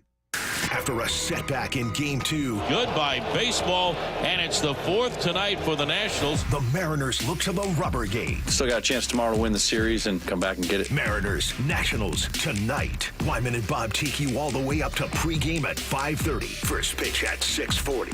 On the home of the Mariners and the race for the AL West. Swung on, blasted left field. It is on its way. Seattle Sports on 710 and the Seattle Sports app. Hey, Brock Ewart here for my friends over at Xfinity. You know, change is always happening.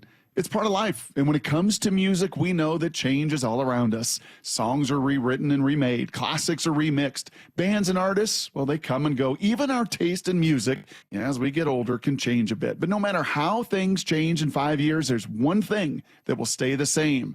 And that is the price of your internet. That's right. Xfinity is introducing a 5-year price guarantee. It means you get 5 years of the most reliable Wi-Fi with their best equipment included for a price that stays exactly the same. Are you surprised? Well, life is full of them. One internet price, 5 years, guaranteed. Learn more at Xfinity.com/deals. Now, restrictions apply. New residential customers only. Taxes and fees extra and subject to change. Most reliable Wi-Fi based on Open Signal Awards USA. Fixed Broadband Experience Report, August of 2024. Go check it all out right online at Xfinity.com/deals. Get 0% financing for 72 months on Cat Compact construction equipment at NC Machinery. Built for performance, durability, and comfort. Buy now and take advantage of 0% financing for 72 months at NC Machinery. Now is the perfect time to start on your next success. An accredited state university, University of Maryland Global Campus offers online and hybrid courses. Plus, you can earn up to 90 credits toward a bachelor's for prior learning and work experience, or transfer up to 12 credits toward a master's. No application fee if you apply by May 30th. Learn more at umgc.edu. Certified to operate in Virginia by Chev. Progressive Home Quote Explorer lets you easily compare rates, so shopping for insurance might be the easiest part of owning a home. Definitely easier than this. Psst, honey. Honey! What? Shh, there's a salesman walking up the driveway. Oh no, he's got a clipboard. What do we do? Get down. Down? On the floor, you... Shoot, did he see us? Why are you breathing so loud? Home ownership isn't easy, but with Progressive's Home Quote Explorer, shopping for home insurance is. Progressive Casualty Insurance Company affiliates and third-party insurers. Comparison rates not available in all states or situations. Prices vary based on how you buy. Emerald Queen Casino, the entertainment capital of the Northwest. The best place to watch all your favorite sports. Featuring wall-to-wall viewing screens, 6 windows, and 30 kiosks. Be there at emeraldqueen.com. Emerald Queen Casino, the entertainment capital of the Northwest. So what are you reading? I'm checking out the ratings on the new TVs, and it looks like Samsung, LG, and Sony got the best scores. Just like last year. What about those new high dynamic range TVs? They got the highest scores of all, but their prices are really high. Did you check online? Yeah, their prices were about the same. Well, there's one place where we can get a hot deal on those top-rated models. Where? At Video Only. Check out the ratings on TV stores. I see. Video Only scored better than the others. So, if you want the best deal on the best TVs, then we should take our TV ratings and head over to top-rated Video Only. At Video Only, you won't find huge stores with refrigerators or microwaves, but you will find the best deals on top-rated TVs, soundbars, and monitors. Shop around. Just make sure you visit Video Only, because if you don't, you'll be sorry. In South Center, Bellevue, Linwood, Federal Way, and Tacoma, Video Only. The home of the Mariners. One hopper snared at short. On a quick hop by J.P. Crawford. That guy's a magician over there at shortstop. Seattle Sports. Download the Seattle Sports app. This is Chris Davis with the Davis Law Group. Did you know that a pedestrian does not have to be crossing the street on a marked crosswalk to have a successful legal claim against the driver? Pedestrians can even be partially at fault for a collision and still have a valuable claim. Call us today for a free consultation or get my free book on pedestrian accident law at WashingtonAccidentBooks.com. That's Davis Law Group, better service and even better results. Wesley Financial Group is not a law firm. Are you a victim of the timeshare trap and think there's no way out? I'm Chuck McDowell, founder of Wesley Financial Group, the original timeshare cancellation expert. And I'm here to tell you that there is a way out. All you need to do is give my office a call. I will send you a timeshare exit information kit absolutely free, explaining how the timeshare industry works and your options for cancellation. Call Wesley now for your free info kit. 800-961-5544. 800-961-5544. You ever try fixing your car and realize you're missing that one part? Yeah, been there. That's why eBay's my go-to. They've got millions of parts, guaranteed to fit. I'm talking brake pads for when yours have seen one too many miles of stop and go. Oil filters, because you don't mess around with your engine care.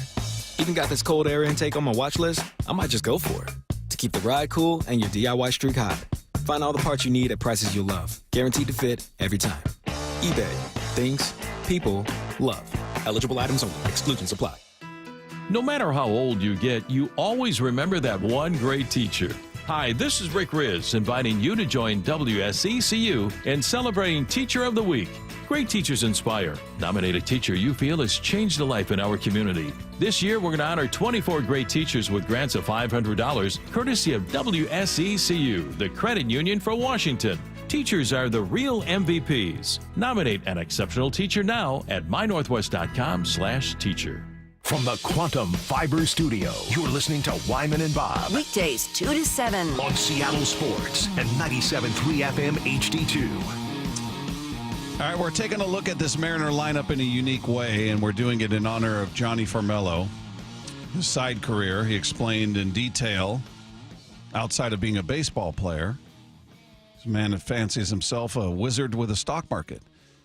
Yeah, I've always been into the market. I got into it in high school, but I had the time in rehab, so I would wake up real early. I was rehabbing in Arizona, so West Coast time, markets opened at 6:30 a.m. I'm up at 6 looking at the pre-market, and then 6:30 comes around, and it's go time against the big boys in New York. It was a lot of fun, man. It definitely kept me going, and it was definitely the highlight of my rehab. So it's just legalized gambling. It is what that is. It is. Well, and it's funny. I mean, just listening to him talk about how he wakes up because when I worked at Merrill Lynch, I was living in Arizona down there where he is, and would you do the same thing?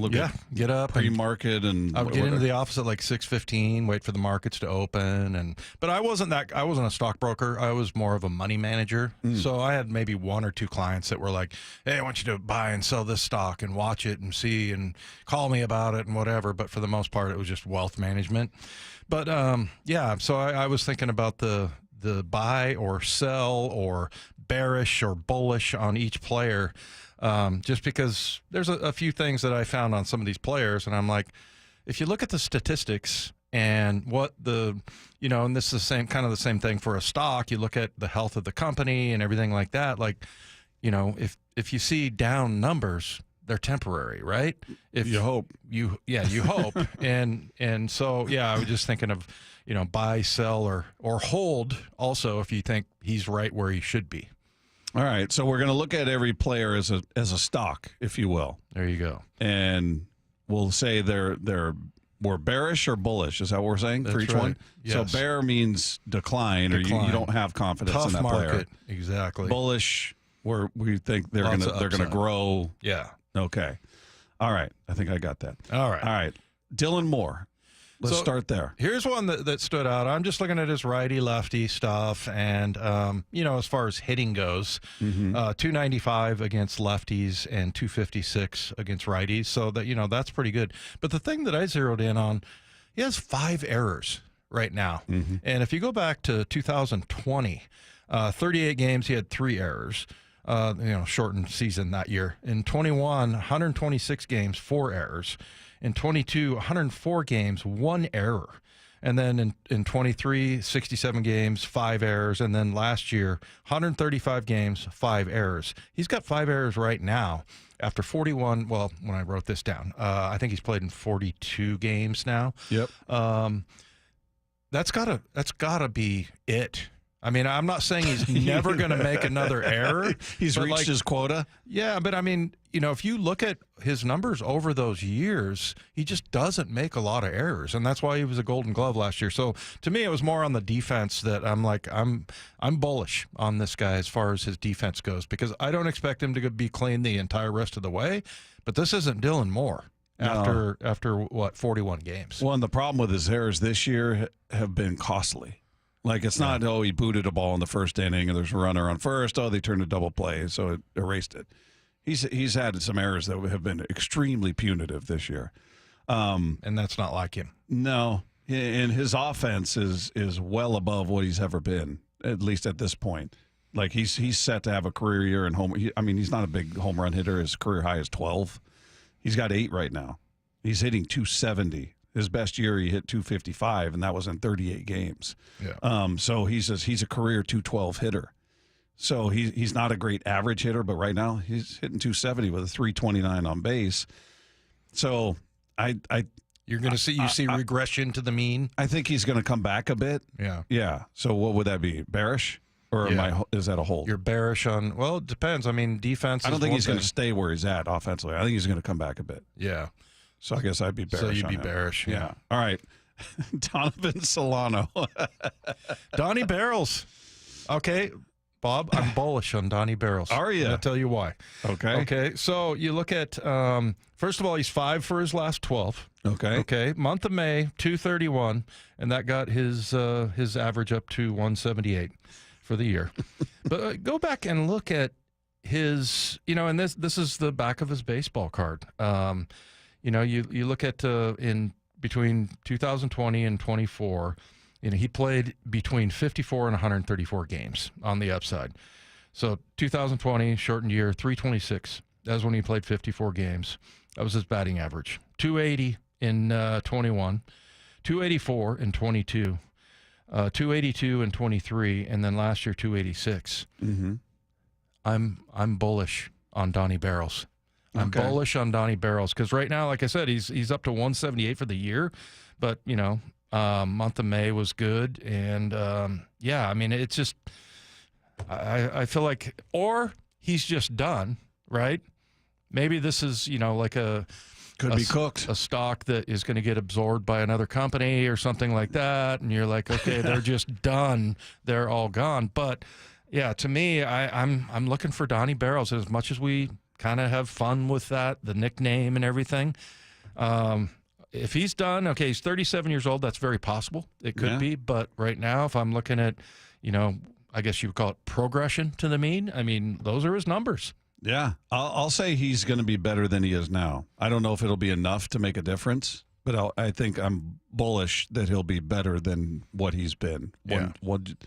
174, is that what you said? 178 right 178, all right. Yeah. I think he'll be better than that. But is he going to be significant? No. You don't think so? I don't think he's going to be an impactful player. I think his average will start to look more respectable. He's not a power guy. He's not going to drive in runs. He's defensively. He's a guy. So he's 280. He's not the going to last get there. 4 years.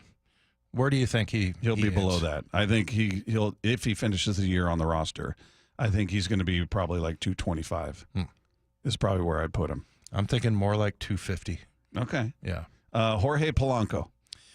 Yeah, Polanco, that's a tough one. These are two wild extremes. I mean, you couldn't be more opposite from April to May. Yeah. Scalding hot in April. Ridiculous. Well, I looked at 22 games, which is not only April, but the beginning of the season in March. 384, only 9 strikeouts and 9 home runs, and 25 RBIs, 4 walks. The next 20, basically through where we are now, 145, the batting average. Yeah. So what I say, I was looking at his numbers in the break. He's 3 for his last 30. Wow. Yeah. That's and about he's right. 0 for like his last 17, I think. Yeah. He's in a tailspin right now. And then 2 last games that we talked about in the beginning, and yet he's got 4 more strikeouts. He's got 13 and only 1 home run as opposed to 9 in those first 22 games. So only 5 RBIs. I mean, there's only so far, like you said. I mean, we know he's not going to go back to 384, but I'm pretty bullish on him just because right now he's in a slump where, this is about the time to turn around. Yeah, I'm bullish. He'll be better than what he is right now. He's hitting rock bottom in the month of May. It's been atrocious. Yeah, he's not going to be that. He's not going to be what he was in April either. So I'm looking for that in between. So I'm bullish that he will definitely improve from where he's at now. We got more names certainly on this list, and we're going to get back to this at 5 o'clock, and you guys can weigh in on it on the text line at 866-979-3776. By the way, if you miss any part of the show, you just want to go watch things over again, you can check out our Wyman and Bob channel on the Seattle Sports YouTube page. You can search for Seattle Sports or Wyman and Bob or Bob Stelton on all social media platforms like Instagram, X, Blue Sky, Threads. We're on all of those, so check those out. Meanwhile, one national media member further explains his concerns about the Seahawks. We're going to get into that coming up next with Wyman and Bob at Seattle Sports on 710.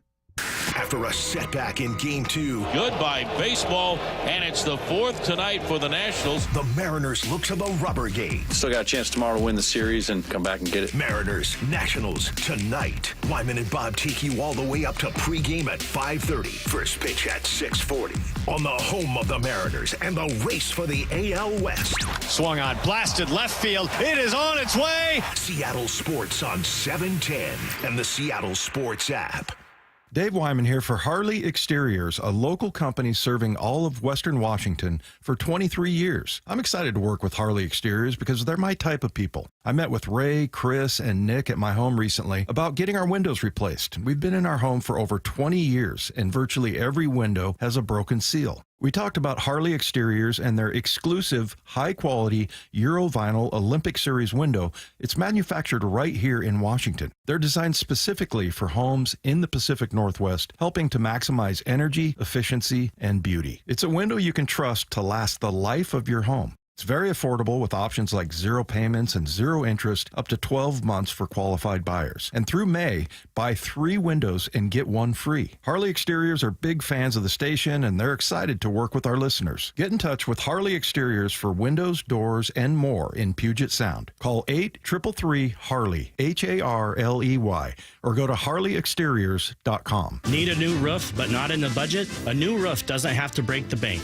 Justin Shirley, CEO of State Roofing and Exteriors here. Right now, State Roofing and Exteriors is offering 0 down, 0 payments, and 0 interest for up to 24 months. That's 2 years with no payments while getting the protection your home deserves. But this offer won't last forever. Call 866-ROOF-ROOF or visit stateroofing.com today to get on our summer schedule now. State Roofing and Exteriors, held to a higher standard since 1968. Hey, Brock Hewitt here for my friends over at Xfinity. You know, change is always happening. It's part of life. And when it comes to music, we know that change is all around us. Songs are rewritten and remade. Classics are remixed. Bands and artists, well, they come and go. Even our taste in music, as we get older, can change a bit. But no matter how things change in 5 years, there's one thing that will stay the same. And that is the price of your internet. That's right. Xfinity is introducing a 5-year price guarantee. It means you get 5 years of the most reliable Wi-Fi with their best equipment included for a price that stays exactly the same. Are you surprised? Well, life is full of them. One internet price, 5 years, guaranteed. Learn more at Xfinity.com/deals. Now, restrictions apply. New residential customers only. Taxes and fees extra and subject to change. Most reliable Wi-Fi based on Open Signal Awards USA. Fixed Broadband Experience Report, August of 2024. Go check it all out right online at Xfinity.com/deals. Feeling lucky? Don't miss the Lucky Classic Collector Car Truck and Boat Auction. Saturday, May 31st at Tacoma's LeMay Marymount Event Center. Hundreds of cars, vintage, muscle, exotic, classics, trucks, boats, and more. Saturday, May 31st at Tacoma's LeMay Marymount Event Center. Millions of dollars in inventory, many must sell with no reserve whatsoever. Get lucky, get local, and get in line for the Northwest's greatest collector car auction. Auction details at luckyoldcar.com. Bonneville International radio station contests are open to participants 18 years of age or older that are residents of Washington State unless otherwise specified. Employees or agents of the station, Bonneville International Corporation, other area radio stations, or any entity associated with the contests are not eligible to win unless the station otherwise specifies at its own discretion. Persons who have won in the last 60 days from a station contest or event may not be eligible. Full general contest rules are available on seattlesports.com or in person at the station during regular business hours. The home of the Mariners. It is gone! Cal Raleigh, 2-run home run! Hear every pitch on 710 and the Seattle Sports app. So, how's your research going? Surprising! After I figured out the top-rated TVs in our price range, I went shopping for deals. And who's the best? It wasn't the internet, and it wasn't the warehouse club. But? It was video only. They had better deals on the Samsung, LG, and the Sony TVs that got the highest scores. Better than online and at the club? I know! Video only beat them all. And now we can afford an even better model for the same price. My research really paid off. If we buy it video only. Exactly. Otherwise, we'll be sorry. At Video Only, you won't find huge stores with refrigerators or microwaves, but you will find the best deals on top-rated TVs, soundbars, and monitors. Shop around. Just make sure you visit Video Only, because if you don't, you'll be sorry. In South Center, Bellevue, Linwood, Federal Way, and Tacoma, Video Only. They say no two people learn the exact same way. So how did Babbel become the award-winning language learning app with over 16 million subscriptions sold? Well, we thought of you, all of you. Take Sierra. She's an artist and absolutely a visual learner. She's doing a deep dive into our Babbel wordplay videos. Today I'll share a quick lesson on shopping in French. Merci beaucoup. Malcolm is very much a type A, say it to my face, listening learner. So he checks with Babbel's speech recognition to make sure that accent? Precio. Keith's a real people person and a curious learner, so he loves Babbel's Culture Bites, full of insights and native knowledge about the language he's learning. Like what's served for Christmas dinner in Germany. Glühwein, Weihnachtsgans und Christmasstollen. Wherever you are, however you learn, Babbel is the best choice to break any language barrier. Save up to 50% on your Babbel subscription when you sign up at Babbel.com. That's BABBEL.com. Babbel.com. Wyman and Bob. From the Quantum Fiber Studio. Weekdays 2 to 7. On Seattle Sports and 97.3 FM HD2.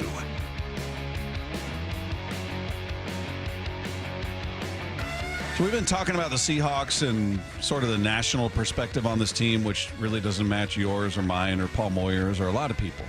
I don't know. I've not often been accused of drinking the Kool-Aid, Dave. If anything, I've been accused of. I would say that's fair. Of going pee-pee in the Kool-Aid. Yes. But Bob, you're the turd in the swimming pool. I'm the cynic. I'm the skeptic. But I don't know what I'm missing with the Seahawks team. I get the questions. I think those are 1,000%, 100% fair. You want to question Sam Darnold? I questioned him all last year before he was ever a thought as a Seahawk. We talked about him a lot, and he had nothing to do with the team because it was such a weird turnaround for a guy who had been playing one way for 6 years, and then last year to a completely different version and what's real, and he was just a fascinating topic. Now he's a member of the team here. He still remains a fascinating question for me. I don't know what he's going to be. I have no idea. So I think it's totally fair that there's some skepticism around him. And I get the receiving core. I get it. DK, JSN, Tyler, on paper, that is a better trio than JSN, Cooper Kupp, and MVS. It just is. Doesn't mean that's how it's going to play out. Maybe this new offense with Kubiak is going to suit these guys better. Maybe it'll be more productive. I'm just betting on the line being better. I don't know that they're going to be world beaters, but the defense I know is going to be better, and they were fantastic in the second half. So yeah, they got better defensively. Look, I don't know. So what are we missing? Say I'm starting to push back on the receiver thing a little bit. Cooper Kupp is a really, really good football player, and the more. I look at his stats and, talk to Mark Schlereth and things like that. Like he was a Super Bowl MVP. And is he going to be available? Yeah, I mean, he does have a little bit of an injury problem, but like, is he better than DK? I think he is. I mean, he's a better football player. So I don't know. I mean, I'm not sure about that. Don't really know what to expect from MVS. But you got JSN, and then, you know, the other thing I would say is that if somebody doesn't think Sam Darnold is fixed, of course they're going to give him a C-, because I mean, that's everything. The quarterback situation, and now people start looking at Geno's stats and going, okay, this is how Sam Darnold finished the season, and let's look at Geno's stats where he's a top 10 quarterback in a lot of different statistics. Mm-hmm. So what does Schlereth say about him? He's not in my top 10, and my top 10 goes to 14 or something like that. I got like 14 guys in my top 10, and he's not in there or something like that. Yeah, but I mean, it was fun. It's funny because if at the end of the year, you know, in the midst of when he was throwing interceptions in the red zone, things like that, you couldn't have convinced people that he was a top 10 quarterback. No, he's gotten better since he's been gone. Yes, he has. but the guy, one of the guys, and there have been multiple voices we've played, we've read, different things have been written. Sheil Kapadia, who used to cover the Seahawks out here, great guy. We all love Sheil. He explains why he gave the Seahawks a C- for their offseason grade. Yeah, listen, I understand their plan, what they wanted to do offensively, what they wanted to do at the quarterback position. I think it just comes down to what I think is the most likely scenario is different than what maybe John Snyder and the organization thinks is the most likely scenario with Sam Darnold. I look at Sam Darnold as a quarterback who was in a great situation last year with a great play caller, with good offensive tackles, with a number one wide receiver and a very good receiving core, and had a career season. But I like larger samples, and I've seen a different version of Sam Darnold when the circumstances weren't as good. And so now I look at him coming to Seattle with an unknown as an offensive coordinator, I would say, an offensive line that I think projects to still be below average, and one pass catcher that I can really rely on. And I think the most likely scenario is that we don't see the same version of Sam Darnold this year that we saw last year. So that's why I had them at a C-. You know what? If you hate Sheil Kapadia because first of all, he's a super nice guy, but that's fair. 100%. We were in that. I was saying that all last year, and even after they signed him. I hope he's that guy that was 1 through 16 last year. It was 17 and 18 I had a problem with. Yeah. In terms of the games last year for Sam Darnold. Right. Yeah. So I mean, I get his thinking, and it's very logical, and with the information that you have there. But I don't know. I mean, I guess I would say that if that's true, then maybe I am drinking the Kool-Aid a little bit more. Maybe you too. But I don't know. I just think everything that we've heard about the fact that Kubiak's offense kind of reflects what I think what you need to get done, and also that system has worked and it's proven over time. Yeah. So, and just Darnold's willingness to come here, and his willingness to sign with San Francisco when he could have gone other places and possibly worked for a starting job, just so he could work with Kubiak in that offense. So, I think that says a lot. But no, I thought Sheil Kapadia explained himself very well, and I don't think he's hating or anything like that, but you can see that he's from a national perspective. You're probably thinking, okay, yeah, they drafted a guy in the first round to play offensive line, but that offensive line didn't work last year. But I mean, I think that what he's not taking is the leap of faith. I think the biggest one is not Sam Darnold. Is this offense and the offensive scheme going to suit these players that they have? One more from Sheil. He disagrees with Salk, apparently, that the Seahawks are in a better overall position this year than at this point last year.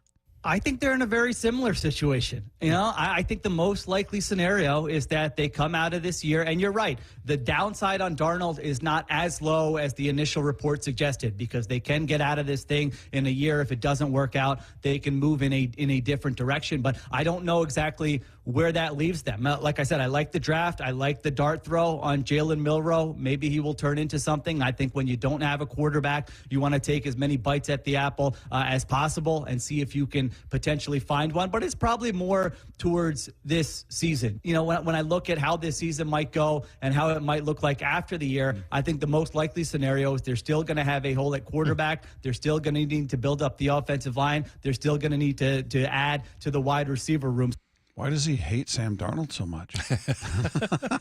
Well, I think you notice all his questions are on the offensive side. Yeah, he hasn't said much about the defense. No. That's for sure. But no, I mean, I think that's exactly what everybody sees with Sam Darnold. And I think there are some people that are like, you're either one or the other. Do you believe that those 15 games he played in last year are for real? Or do you think the last 2 and the prior 7 years or 6 years, is the reality? Yeah. Which Sam Darnold are we getting? Yeah, it's to me, it's too short of a resume to go, yep, that's him moving forward. I don't know that. I've got no idea. We talked about it in relation to Geno. Like, if you gave me the choice between the two, who's the better quarterback? Geno is. Geno's the better quarterback. Now, maybe this year will go a long way into changing that, but if we're just going based on track record, who each guy, what you know about each guy, and you put it on the table, which one are you taking? I'm taking Geno. Yeah. And that's not a diss on Sam Darnold. It's just there's not enough of the good Sam Darnold to overcome the bad that was there. Right. So I just need to see more. And he's shown he's capable of it. He pulled off a year that I didn't think was in him.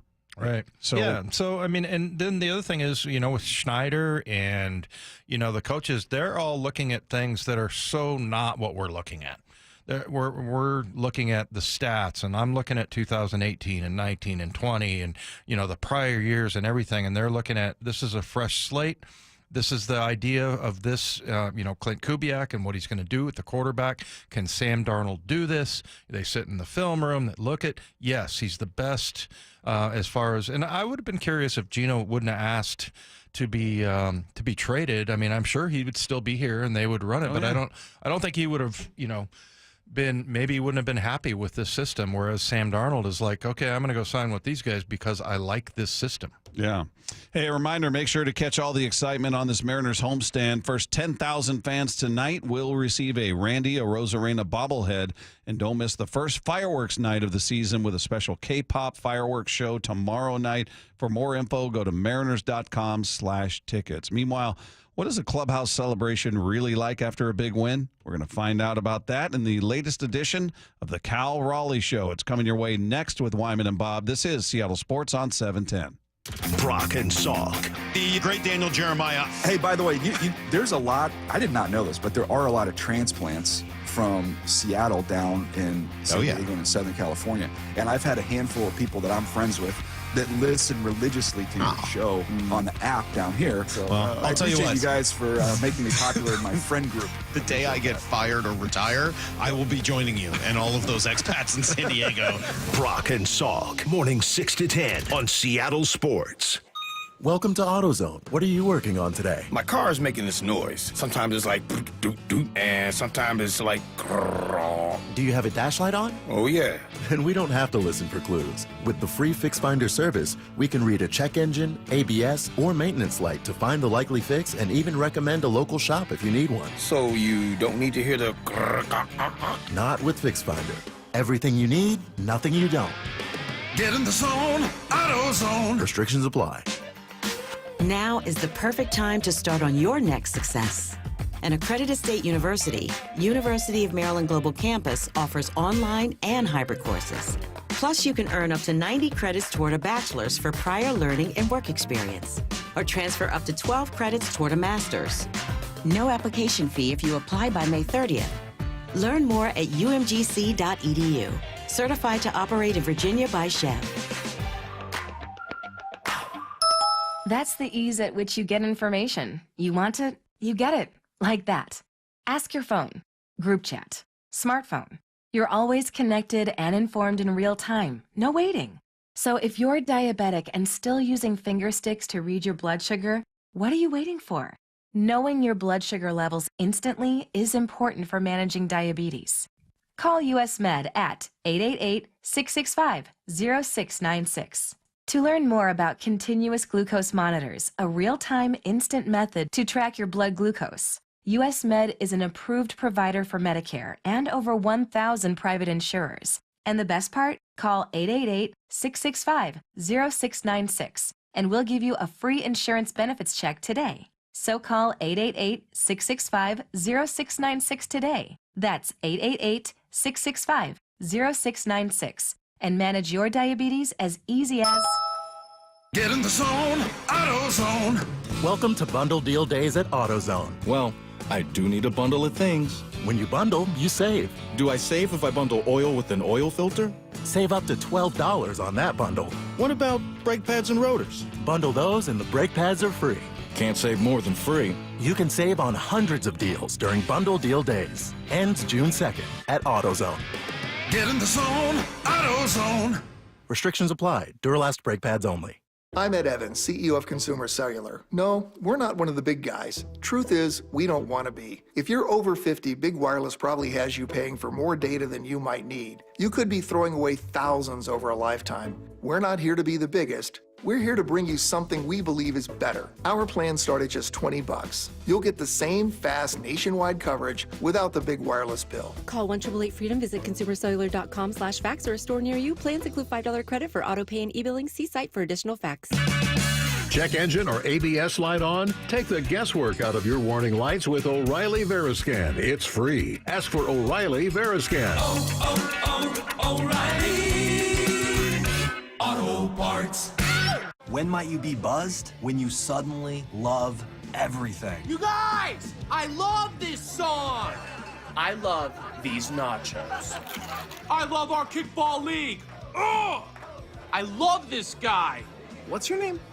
You know what I'd love? A ride when it's time to head out.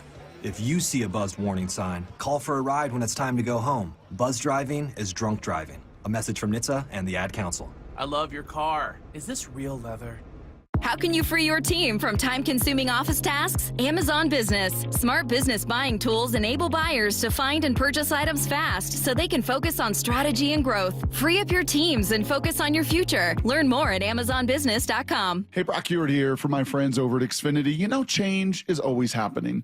It's part of life. And when it comes to music, we know that change is all around us. Songs are rewritten and remade. Classics are remixed. Bands and artists, well, they come and go. Even our taste in music, as we get older, can change a bit. But no matter how things change in 5 years, there's one thing that will stay the same.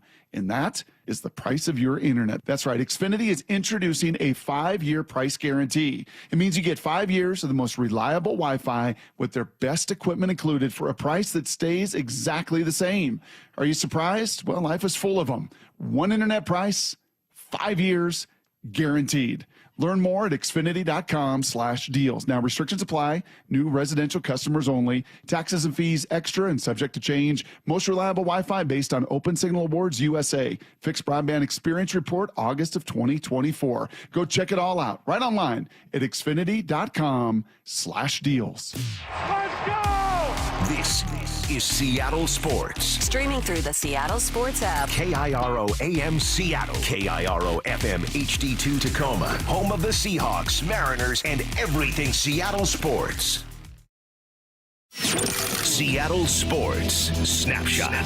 Mariners looking to get back in the win column tonight. Game 3 of their series against the Nationals. They send Emerson Hancock to the hill in Game 3, hoping for a series win. You can catch all the action of that one beginning at 5:30 with the pregame show. 6:40 first pitch right here, Seattle Sports on 710.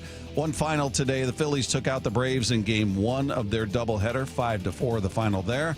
They're in Game 2, headed to the top of the second. No score between the two teams still to come.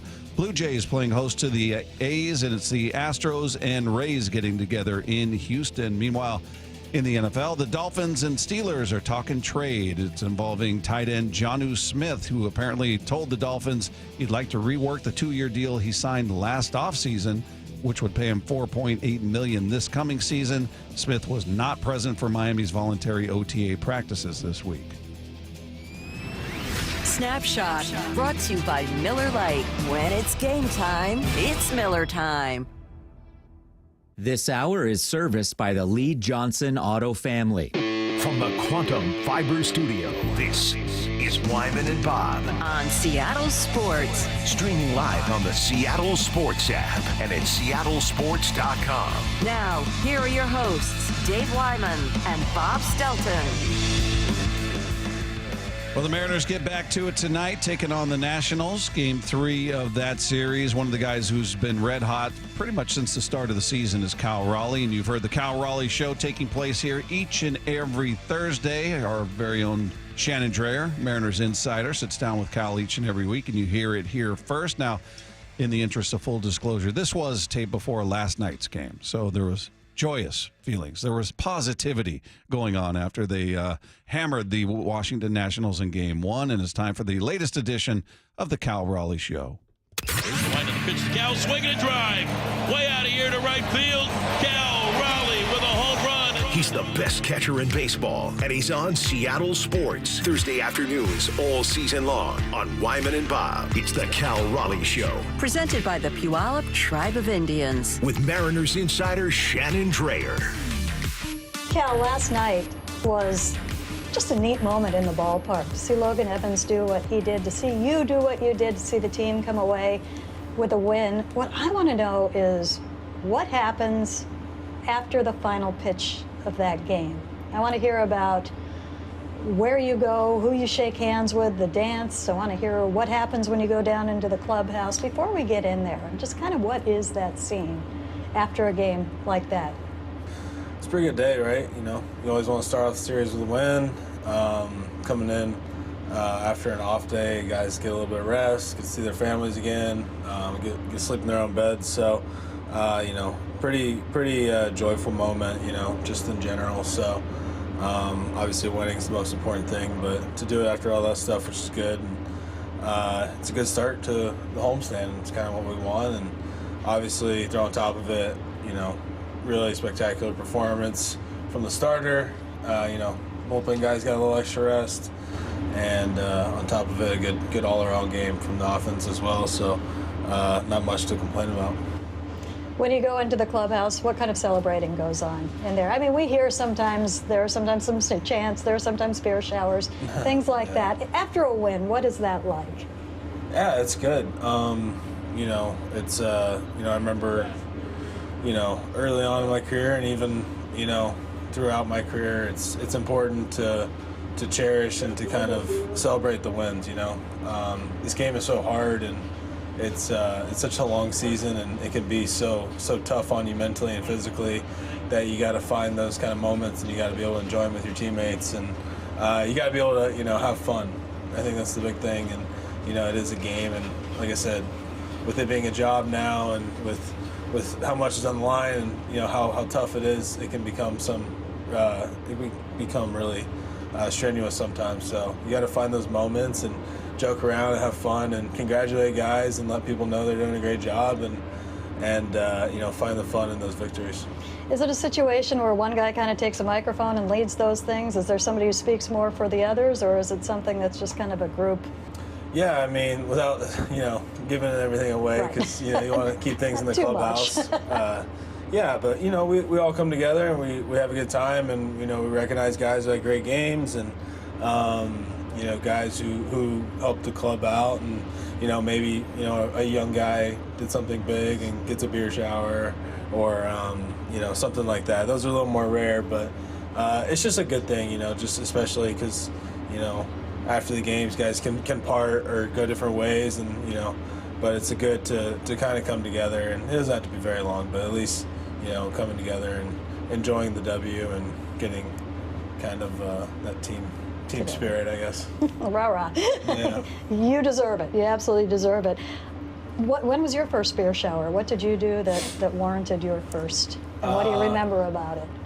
Well, I mean, they're called beer showers, but they're getting a little more, you know, you're getting ketchup and barbecue sauce and pretty much anything you can find in the kitchen. So milk.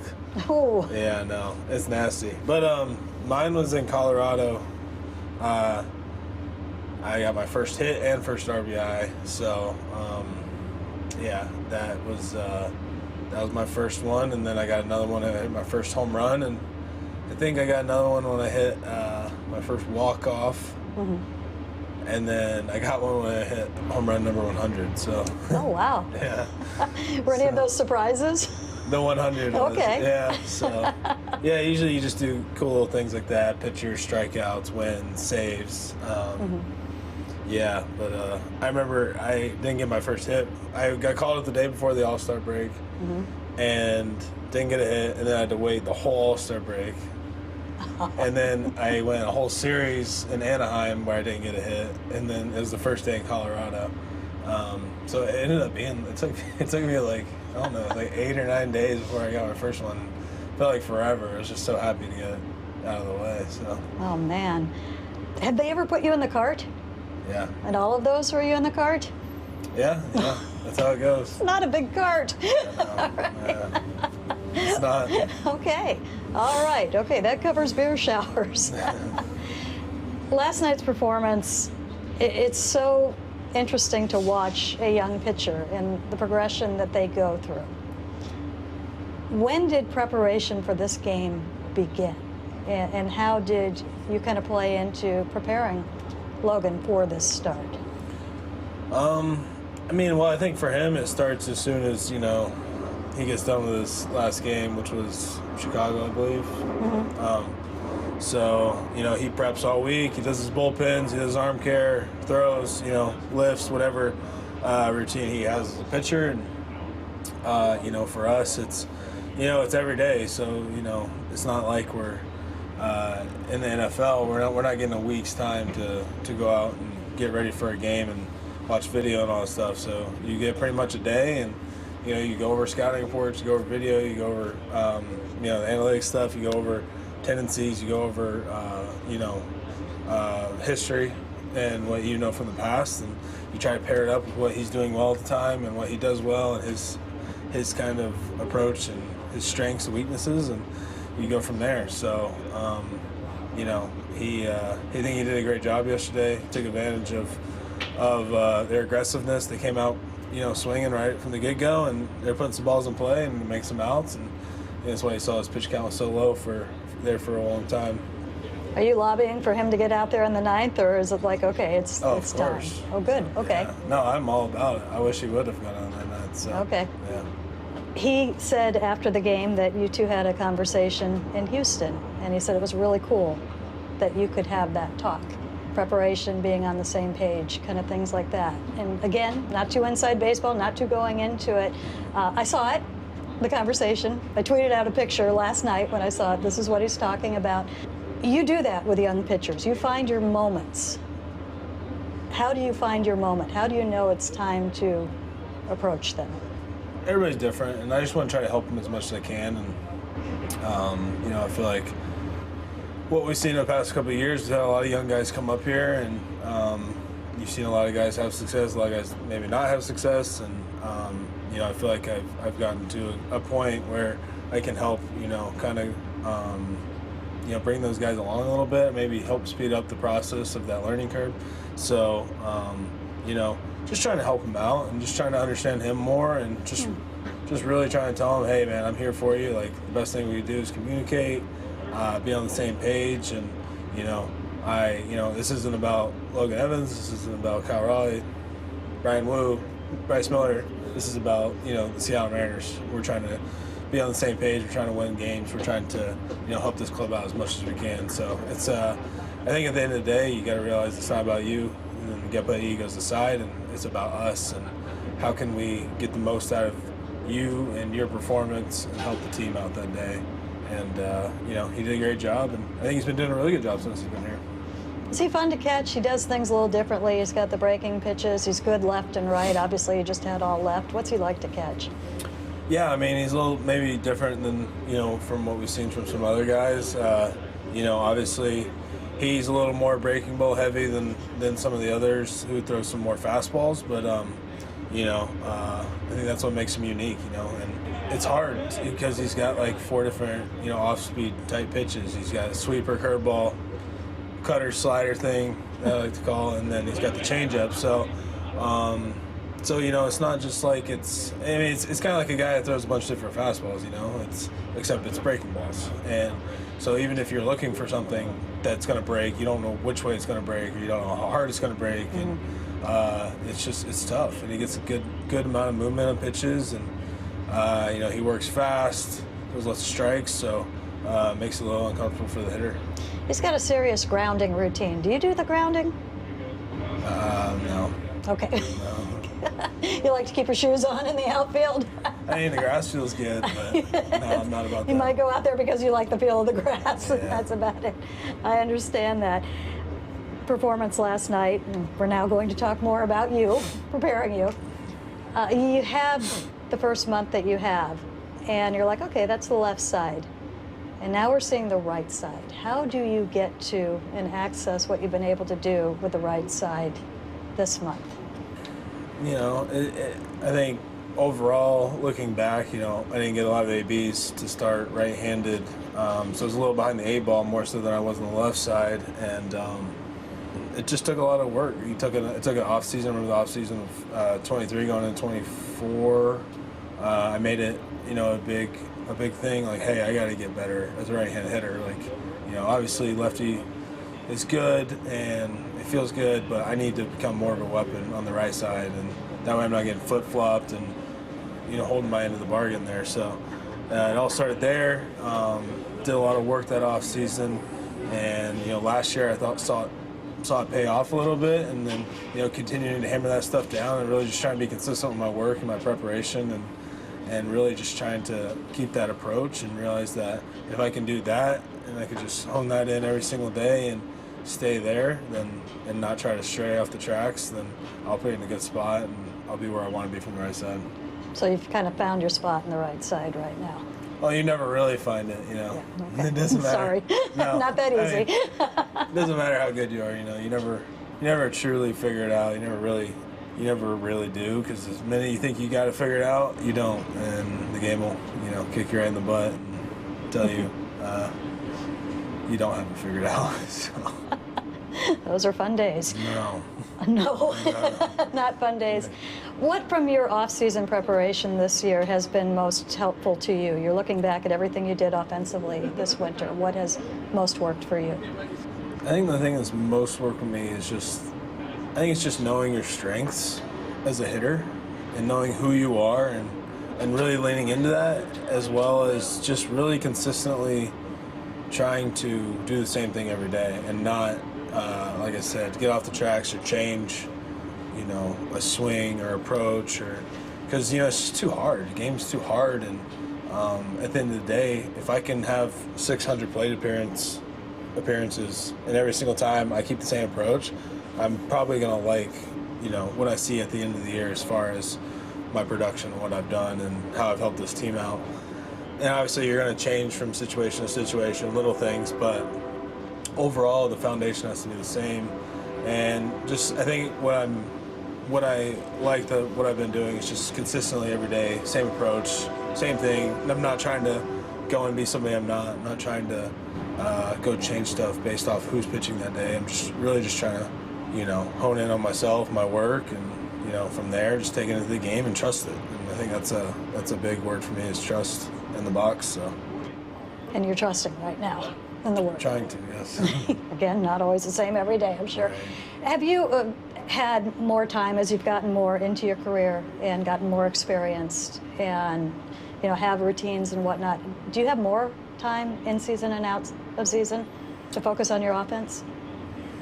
I'd say so, just because, you know, there's so much, when you get into the league, there's so much to learn, and I'm still learning, you know, but you get in the league, you just don't, I mean, you have so much to learn as far as scouting reports, pitchers, strengths, weaknesses, how to pitch in the big leagues, things to do, things not to do, tendencies. There's just so much on the defensive side and catching side that, you know, that does take up a lot of time, in the sense of, you know, that comes first. That's the most important thing. And then, like I said, not that you ever figure it out completely, but you start to learn things throughout the league and learn how pitchers operate, and you maybe, all right, well, I've seen this situation before as a catcher, and, you know, this is how we approached it when it was good, and when it went bad, this is how we approached it. So you learn those things. I think that's the most important thing, is just learning from experiences. Mm-hmm. And yeah, so I would say that it does allow you to play a little more free and play, you know, focus on some things maybe that go by the wayside when you are trying to learn that catching aspect of it. Very nice. We're going to end with a fun one. I hope it's a fun one. All right. All right, you got a big interview today. Not this one, but you've got MLB Network. I can't help but notice. I mean, you've got a nice haircut going right now.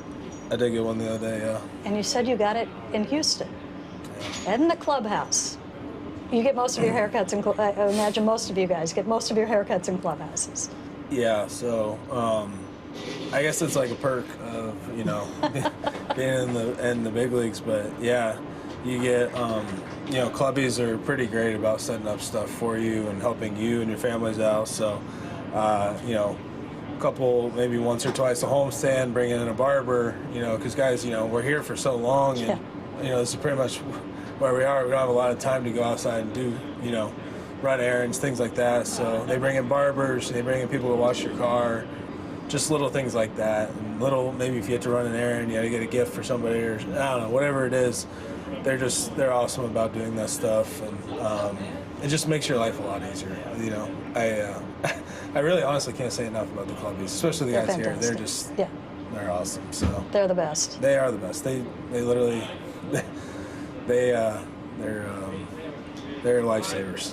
And one of the neatest things, I mean, when we come home, they're there waiting, and they're like they could not. Hey, go in there. We're busy. He's got work to do. Bryce Miller there. What really impresses me is their attitude, as always. They are just up and all the time, just very, you know, we're around you. We're going to be, you know, we're going to be up here, no problem. Oh, they're great. Our energy is going to be good. Our attitude's going to be great. They're awesome. They've become like my family.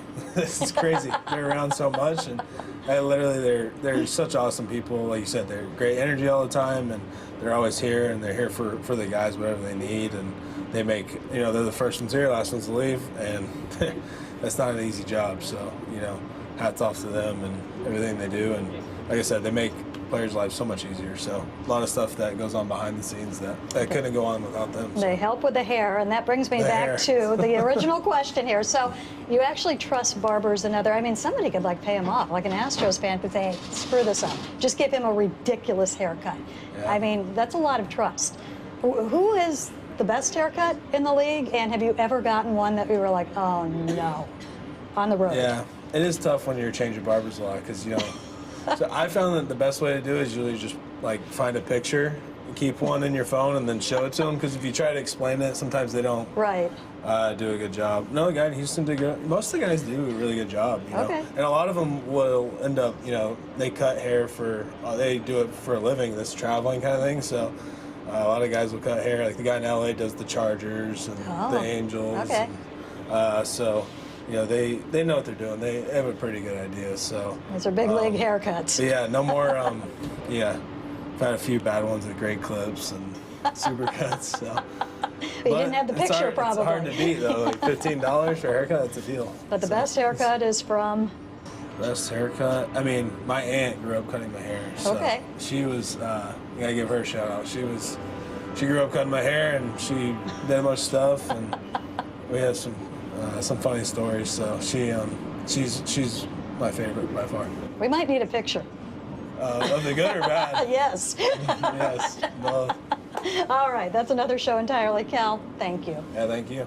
There you go. There's the latest edition of the Cal Raleigh Show. The Cal Raleigh Show is presented by the Puyallup Tribe of Indians.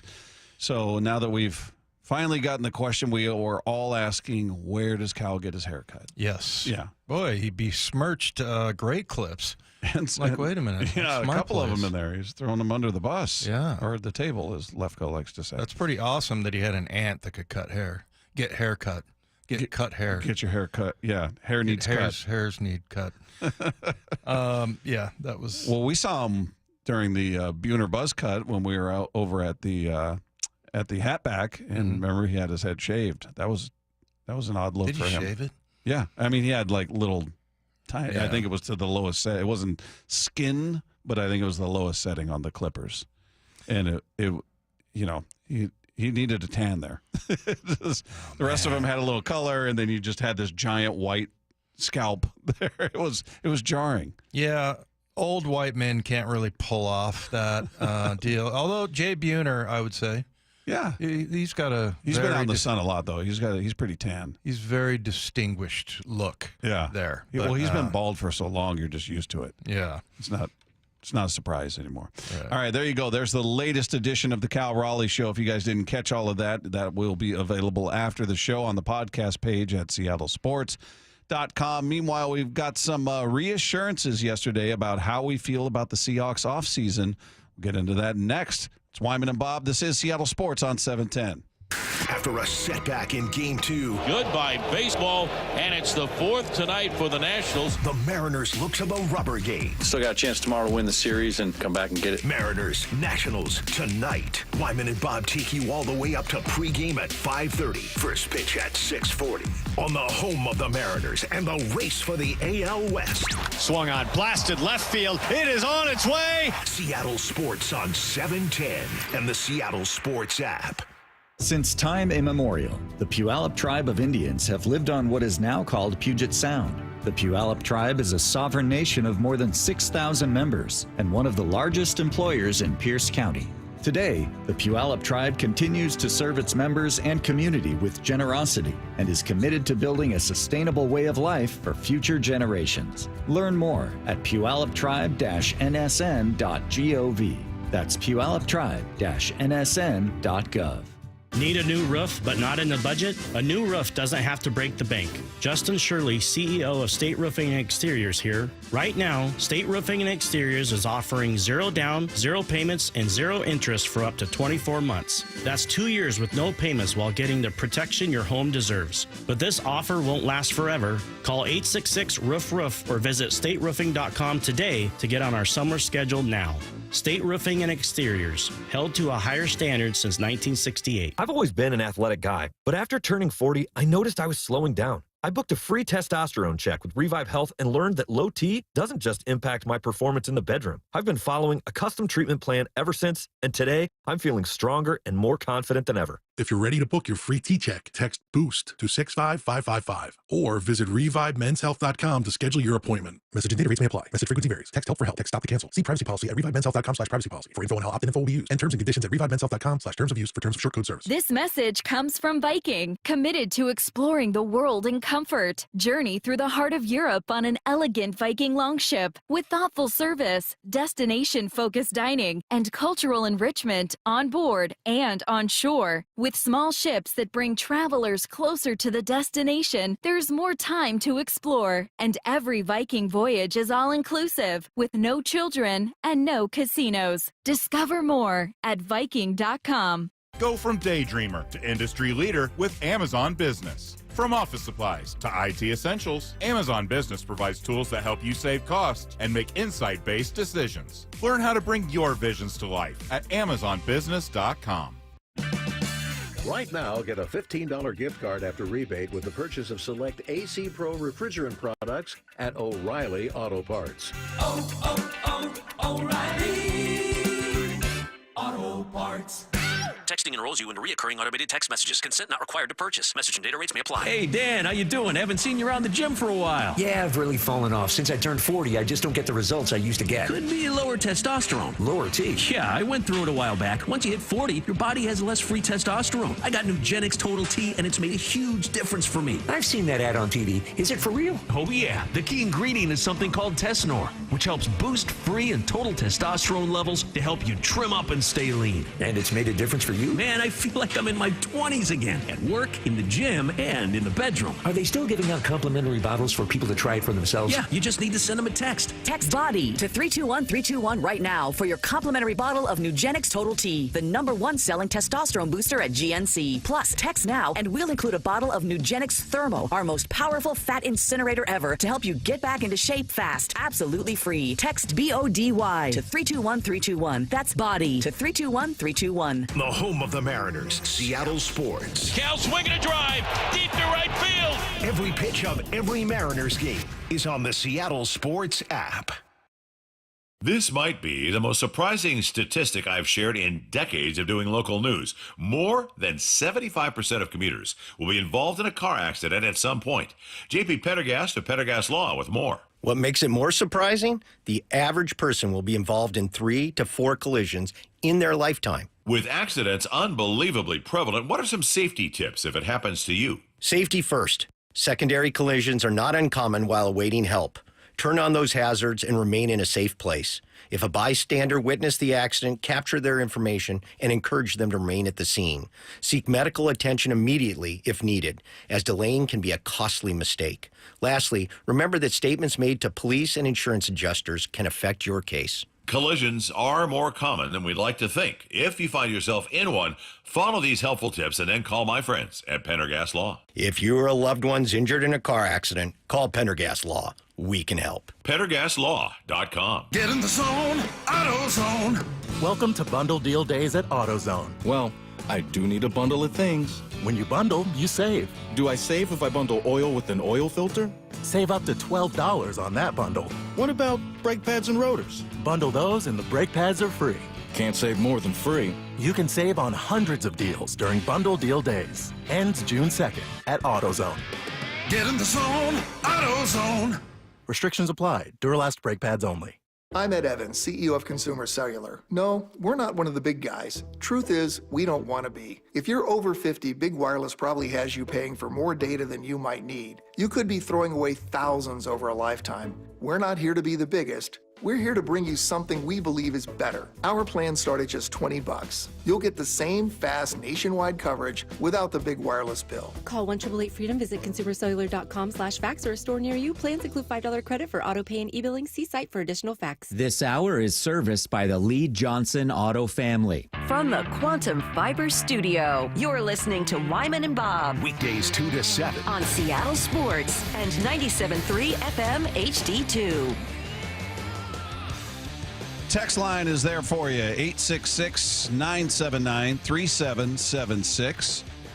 We've been talking some of the national perspective on the Seahawks is a bit confusing to some of us. We talked about it with Paul Moyer, and we talked about it with Mark Schlereth yesterday, who, by the way, joined us. If you guys missed that conversation, you never want to miss those conversations. So you can find it on the podcast page at seattlesports.com. Just click the podcast tab, scroll down to our picture, click on that, and you'll find it waiting for you right there.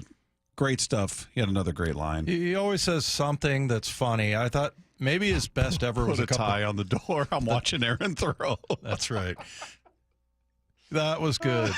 But, I mean, as funny as that was, it was kind of interesting to hear him say that. I mean, very complimentary of Aaron Rodgers. Aaron Rodgers' remaining ability. This was a few years ago, but there was a night game. I don't know if it was a Thursday night game or a Monday night game where he was on the run and just kind of flicked it, and it went 55 yards for a touchdown. So, yeah, I mean, it sort of gets clouded with all the talk with Aaron Rodgers, very controversial person. And, you know, a lot of people kind of get down on him, but I always said that my favorite scene, I think, from Hard Knocks ever, you know, in the time that I've been watching that was the Carcucci board. No, that was right up there, though. Gotta stop saying that because now I'm going to think that is how you actually pronounce it. It's charcuterie, right? Not Carcucci. Charcuterie board. But anyway, when Aaron Rodgers finally got on the field with the Jets. Yeah. And he was just throwing dimes everywhere. And, I mean, everybody was like, wow, look at that throw. Can you believe that? All the coaches talking about it. So, yeah, he's one of the greatest to ever do it. I mean, his personality aside, and he's a guy who used to defend for years. When everybody's going, he's a jerk. He doesn't talk to his family. He doesn't. Yeah. And I'm like, how do you know? His family don't suck. Yeah. Maybe they're the problem. Well, now that he's exposed more of himself over the years, yeah, maybe they were right. He was better off a mystery, right? He was. I used to love watching him play just as a football fan. Yeah. Loved it. But anyway, we talked to Mark about other things outside of Aaron Rodgers, and we talked to him about just the national perception of the Seahawks, the thing where you and me and Paul, everybody else, were all kind of confused as to why the national viewpoint is so dim on this team, and he talked about sharing in that confusion, I guess. I mean, Sam Darnold was absolutely unbelievable last year, right? Like 4,400 yards. He had a bunch of touchdowns. I mean, he was great. And, of course, everybody points to the last two games of the season where they didn't play as well. But Sam Darnold had a phenomenal all-pro type season. So, I mean, that's number one. Do I think that Sam Darnold and Geno Smith, or Sam Darnold's better or worse than Geno Smith? I think they're very like quarterbacks. So, like, I wouldn't look at that and say, wow, we really downgraded the quarterback position. And then ultimately, offensive line wise, philosophy of offensive line and philosophy of run game and philosophy of tying the run game to the passing game. Those things are important. Yeah, I think that coaching, I think we talk a lot about it this offseason for sure.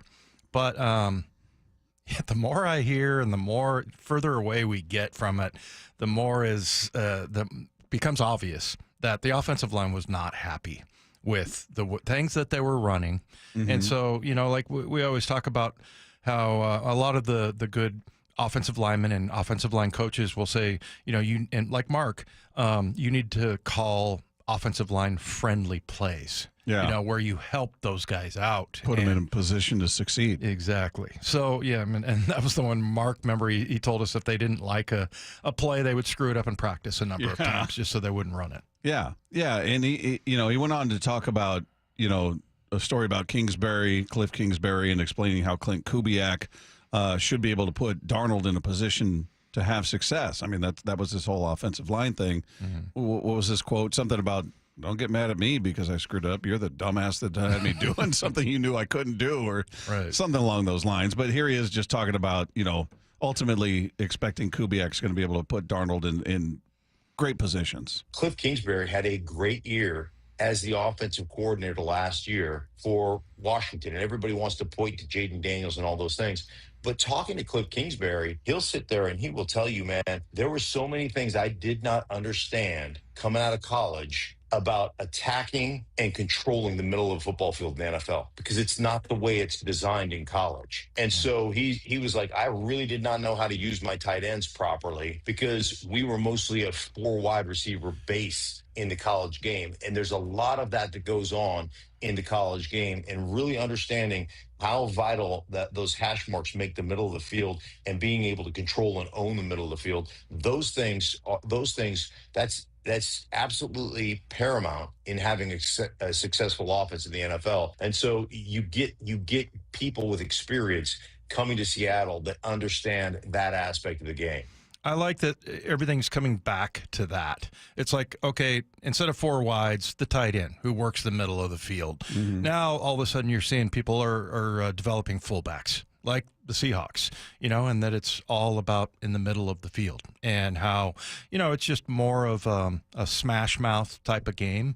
But, it's just not really sustainable to, run out there and constantly throwing the ball on the outside. And a lot of these defenses are designed to stop that. And so you take advantage of that until, people sort of catch on. But, man, when all of a sudden you've got a fullback in the backfield, and you got 2 tight ends, and, you start developing those guys, I think it was interesting to hear that from Kingsbury anyway. Now, you're in a bit of a battle with some texters. Well, I don't know. Man, there was like 5 or 6 people. I thought what I said was that I think Cooper Kupp is a better all-around football player. I think, I don't know if you said you just said I think he's a better football player than DK Metcalf. Right. I think that's what you said. Meaning all phases of the game. And I know that Mark talked a lot about that yesterday. Cooper Kupp is one of the great, not good, but great wide receivers in this league from the standpoint of having duality, really being involved in the run game. Back in Los Angeles, they developed a package. They used to call it 11.5 personnel. And that's with 1 tight end, and that's with Cooper Kupp. And the reason that they called 11.5 personnel is because all they ran out of that was their 12 personnel, 2 tights package. And so you're getting to a 2 tights package, you're going to get some type of heavy personnel, some type of big, base personnel where you have extra linebackers in. But Cooper Kupp is so diligent and so good on the edge in the run game. He blocks things in combination with tight ends, in combinations with tackles, tray blocks with a tackle up to the force, where he is like having an extra tight end. So it was a real advantage in their run game. Yeah, so I mean, this guy's, he said the duality of, he's able to block, and he's very valuable in the run game. And then the other thing is, I mean, I think he's very much like a Tyler Lockett route runner, just very smart. Yeah, very good. And look, some of the best. Look at Steve Largent. I mean, that guy was he not only was a technician, but he just had an innate ability to fool people.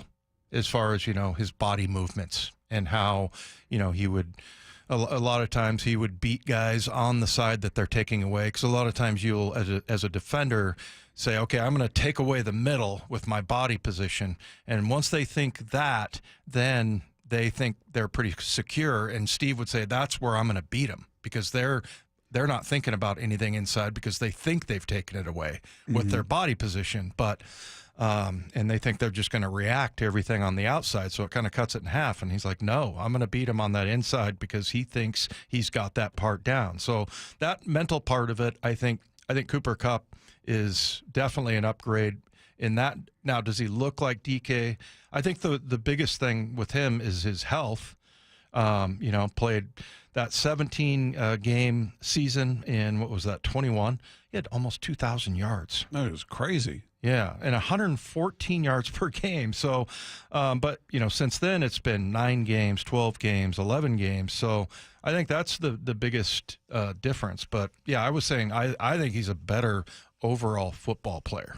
You think he's a better blocker than DK? I think, yeah. I mean, he's very effective. DK was so physical. No, I like him as a blocker. I don't remember really seeing him ever miss anybody.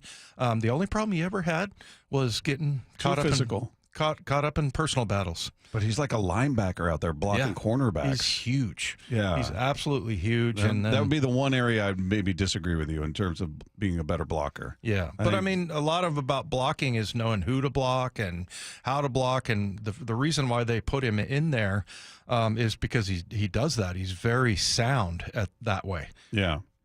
All Cooper right. Kupp, that is. By the way, the guy that you called numbnuts responded to you and apologized to you. Oh, no. Numbnuts is a term of endearment. You told him to put down the water bong. Is that wrong? Did I say that wrong? Water bong? You could have just left it a bong. Bong. Yeah. Yeah. All right. Well, I don't know that much about smoking weed like our texters the weed, do. The reefer. No, numbnuts is it's a friendly term, so he knows. Join the club. Well, they responded and they clarified. All right, tonight could represent one of the most important moments of the Mariners season. We're going to hear why when we sweep the dial. That's coming up with Wyman and Bob. This is Seattle Sports on 710. After a setback in Game 2. Goodbye baseball, and it's the 4th tonight for the Nationals. The Mariners look to the rubber gate. Still got a chance tomorrow to win the series and come back and get it. Mariners, Nationals, tonight. Wyman and Bob take you all the way up to pregame at 5:30. First pitch at 6:40. On the home of the Mariners and the race for the AL West. Swung on, blasted left field. It is on its way. Seattle Sports on 710 and the Seattle Sports app. Hey, it's Dave Wyman here from my friends at Harley Exteriors. They're a local company serving all of Western Washington for the past 23 years. I'm really excited to work with Harley Exteriors because they're my kind of people, and you'll love them. I had Ray, Chris, and Nick out to my house just to see what they could do for us. We've been in the same house for 24 years, and virtually every window in our home has a broken seal. So Harley Exteriors, they have an exclusive high-quality Euro vinyl Olympic Series window, and it's manufactured right here in Washington. That's important because these windows are designed specifically for homes in the Pacific Northwest, helping to maximize energy, efficiency, and beauty. And it's a window you can trust to last the life of your home. And it's very affordable with options like 0 payments and 0 interest up to 12 months for qualified buyers. And right now, through actually the end of June, you can buy 3 windows and get 1 for free. Harley Exteriors, they're big fans of the station. They're excited to work with our listeners, and proud to be working with Ray and Chris and Nick at Harley Exteriors. It's a team you can get behind. So get in touch with Harley Exteriors for windows, doors, and more. They're right here in the Puget Sound. Give them a call at 833-HARLEY. That's 833-HARLEY. Or you can go to harleyexteriors.com. Hey, Mike Salk here, and great news. This August, luxury awaits at Snoqualmie Casino and Hotel. Yes, the hotel is finally opening. You can book now for an unforgettable summer experience at snocasino.com. Breathtaking views of the Cascades in Snoqualmie Valley, an expanded non-smoking gaming floor, awesome destination spa, a 2,000-seat entertainment space and convention center, and yes, new food venues, restaurants as well. You can book at snocasino.com. Seattle's closest. It's now Snoqualmie Casino and Hotel. Hey, Brock Hewitt here for my friends over at Xfinity. You know, change is always happening. It's part of life. And when it comes to music, we know that change is all around us. Songs are rewritten and remade. Classics are remixed. Bands and artists, well, they come and go. Even our taste in music, as we get older, can change a bit. But no matter how things change in 5 years, there's one thing that will stay the same. And that is the price of your internet. That's right. Xfinity is introducing a 5-year price guarantee. It means you get 5 years of the most reliable Wi-Fi with their best equipment included for a price that stays exactly the same. Are you surprised? Well, life is full of them. One internet price, 5 years, guaranteed. Learn more at Xfinity.com/deals. Now, restrictions apply. New residential customers only. Taxes and fees extra and subject to change. Most reliable Wi-Fi based on Open Signal Awards USA. Fixed Broadband Experience Report, August of 2024. Go check it all out right online at Xfinity.com/deals. Headed to the ballpark? Skip the traffic jams, parking fees, and the stress of driving. Make riding transit part of your game day ritual.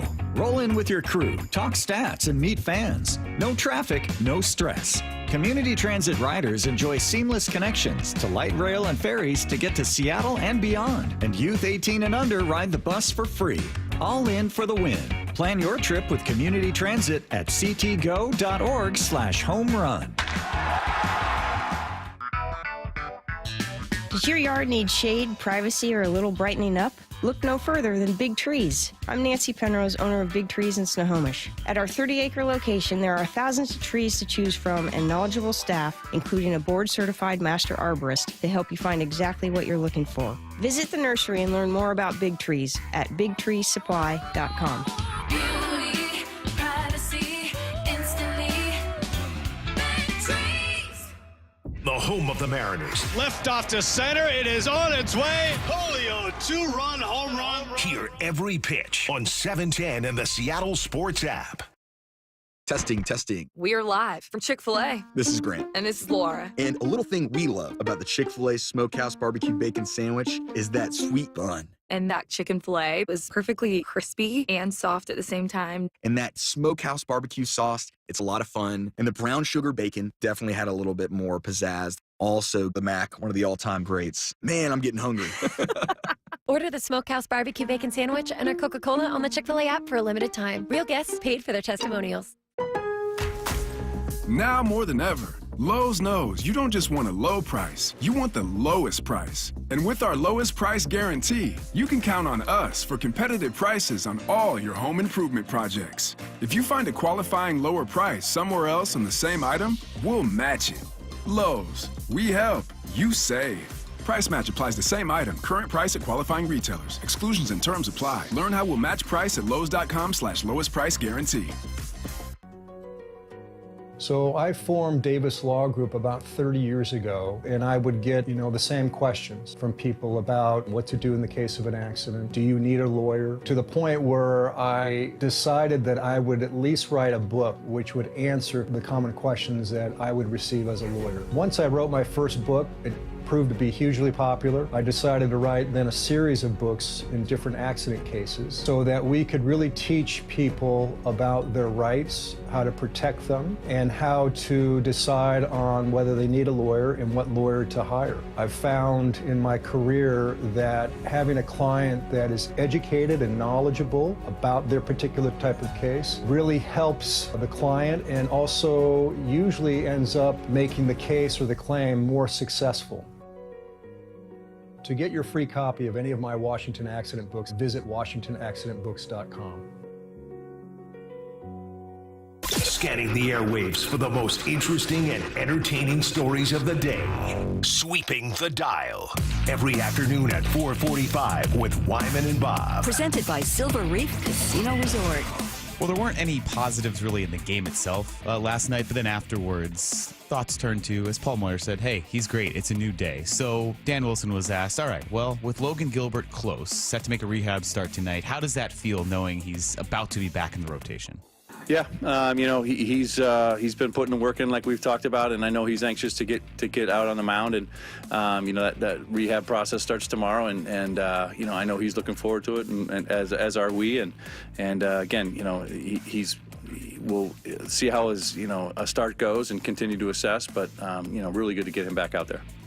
He starts every question kind of like Luis Castillo, because Luis Castillo says "bueno" every time. Bueno. Yeah, good. Yeah. So, are you worried about this? Gilbert? Now that the Kirby, I don't know. He just seemed like a machine to me, Kirby, and I thought for sure last night that he was going to be. This is going to be the real start for him. What do you think? I've got more faith in Gilbert only, again, because he had a full spring training. He had a start to the season. He got ramped up. He found his rhythm during the season, and then this happened. So is he going to be 100% his first start back? I sincerely doubt. I won't hold him to that. But, yeah, I don't have the same level of concern. When we look at Bryce Miller, my only concern is that even before he went on the IL, he just wasn't right. His starts weren't good. He talked about, I just don't feel good. I don't feel good. He said that multiple times. Yeah, so hopefully that cortisone shot was the cure-all, and it got his confidence back, and we'll see a different version of him. But one guy you saw, both had full springs, both had full starts of the season, then they hit the IL. One guy was pitching well, the other guy wasn't in Miller. So I'm curious to see how he bounces back. I've got much more faith in what Logan's going to be. Sweeping the dial. So the Nationals lineup is out, and it looks like for the third straight game, every game of the series, they're going with the all-lefty lineup, the 7 left-handed hitters and the 2 switch hitters. And George Kirby was asked about facing an entire left-handed hitting lineup. I love facing lefties. I mean, it kind of goes right into my, game plan pitching. When you see 9 straight guys, you maybe fall into some patterns a little bit here and there, but I'll take a lefty any day. So, just kind of one of those nights. You don't care about righty-lefty, although it didn't play out that way. The lefties got their revenge, no question. Yeah, and look, he may have had the same struggles against an all right-handed lineup. Yeah, so I believe that, and because he's saying he doesn't think it's a big deal. And then the other thing that kind of brought it up was Logan Evans was fine against the all lefties as well. Yeah, with right-handed pitching. So I don't know. I think that part was what disturbed me the most. It wasn't that we didn't get extra base hits. It wasn't that we had 5 hits and Master Boney was the only one to have 2. It bothered me much more that Kirby didn't have a good outing. And I don't know. I guess it's because we got Gilbert with his comeback. I think your point is great about he didn't even go through spring training, Kirby. So he's going to be different than those guys. I hope that's the case, but I'm kind of worried now, or concerned, I would say, about coming off the IL stint now, based on what we saw last night. Sweeping the dial. There were a lot of questions for Caleb Williams at Bears OTAs about that Seth Wickersham book where the blurbs leaked out about how much his father pushed for really not wanting him to go to the Bears. So Caleb had to answer the questions, and he did have a pretty good explanation about the report that he really actually wanted to play for the Vikings. I had a good visit at the other place, Minnesota, with Ken O'Connell, good staff and all of that, obviously. He just won Coach of the Year award and things like that. So obviously good staff and things like that. But something that keeps getting lost is the fact that I went on that visit first, came here, and then after I came here, I went back home, talked to my dad, and all of the things that were supposed to be these big things that everybody's been talking about recently, one never happened in the sense of they were all thoughts. They were all ideas. And I think if you're in the situation, I think if your son or daughter, anybody is in a situation to be in that position, I think you think about all of the options and you look at it, the history and the facts and all these different things. Those are thoughts that go throughout your head in those situations. So then after I came on my visit here, it was a deliberate and determined answer that I had, is that I wanted to come here. Yeah, so he's kind of trying to bail his dad out a little bit, Well, and him and I think they both spoke to Seth Wickersham for that book. So they kind of brought it on themselves. I mean, they knew where it was going. Now that you're doing damage control. So he did a good job with it. Yeah. I thought. I mean, he's, he explained it right. And, he's like, hey, if you love somebody, you want to help them out. You want to make sure everything's going to go the best for them. But I don't know, man. When people try to take on the NFL, I felt like maybe Shedeur and Deion Sanders kind of did that. Like they didn't. Clearly, he didn't take his workout seriously. Or the interviews either. Yeah, the interviews were not well received, as you like to say. So, yeah, I mean, I think that you can't beat the NFL. Well, let's see. John Elway, maybe Eli Manning. Yeah, I mean, you just got to let that happen. And I think there's lots of these guys that come along that are like, I'm going to dictate the terms here. And, I got to say, John Elway was not a selfish person and a good guy, and he was a really good teammate. And I'll just give you an example. Like, he had a whole bunch of car dealerships. When I got signed there, gave me a car to drive till I could figure something out. Took me golfing on all of his golf. I mean, he was a very good teammate, very cool and everything, but he also tried to manipulate the draft. Yeah, well, did he threaten to go play baseball? Yes. Is that his thing? With the Yankees. Yeah. Yeah. Was he a third baseman or what was he?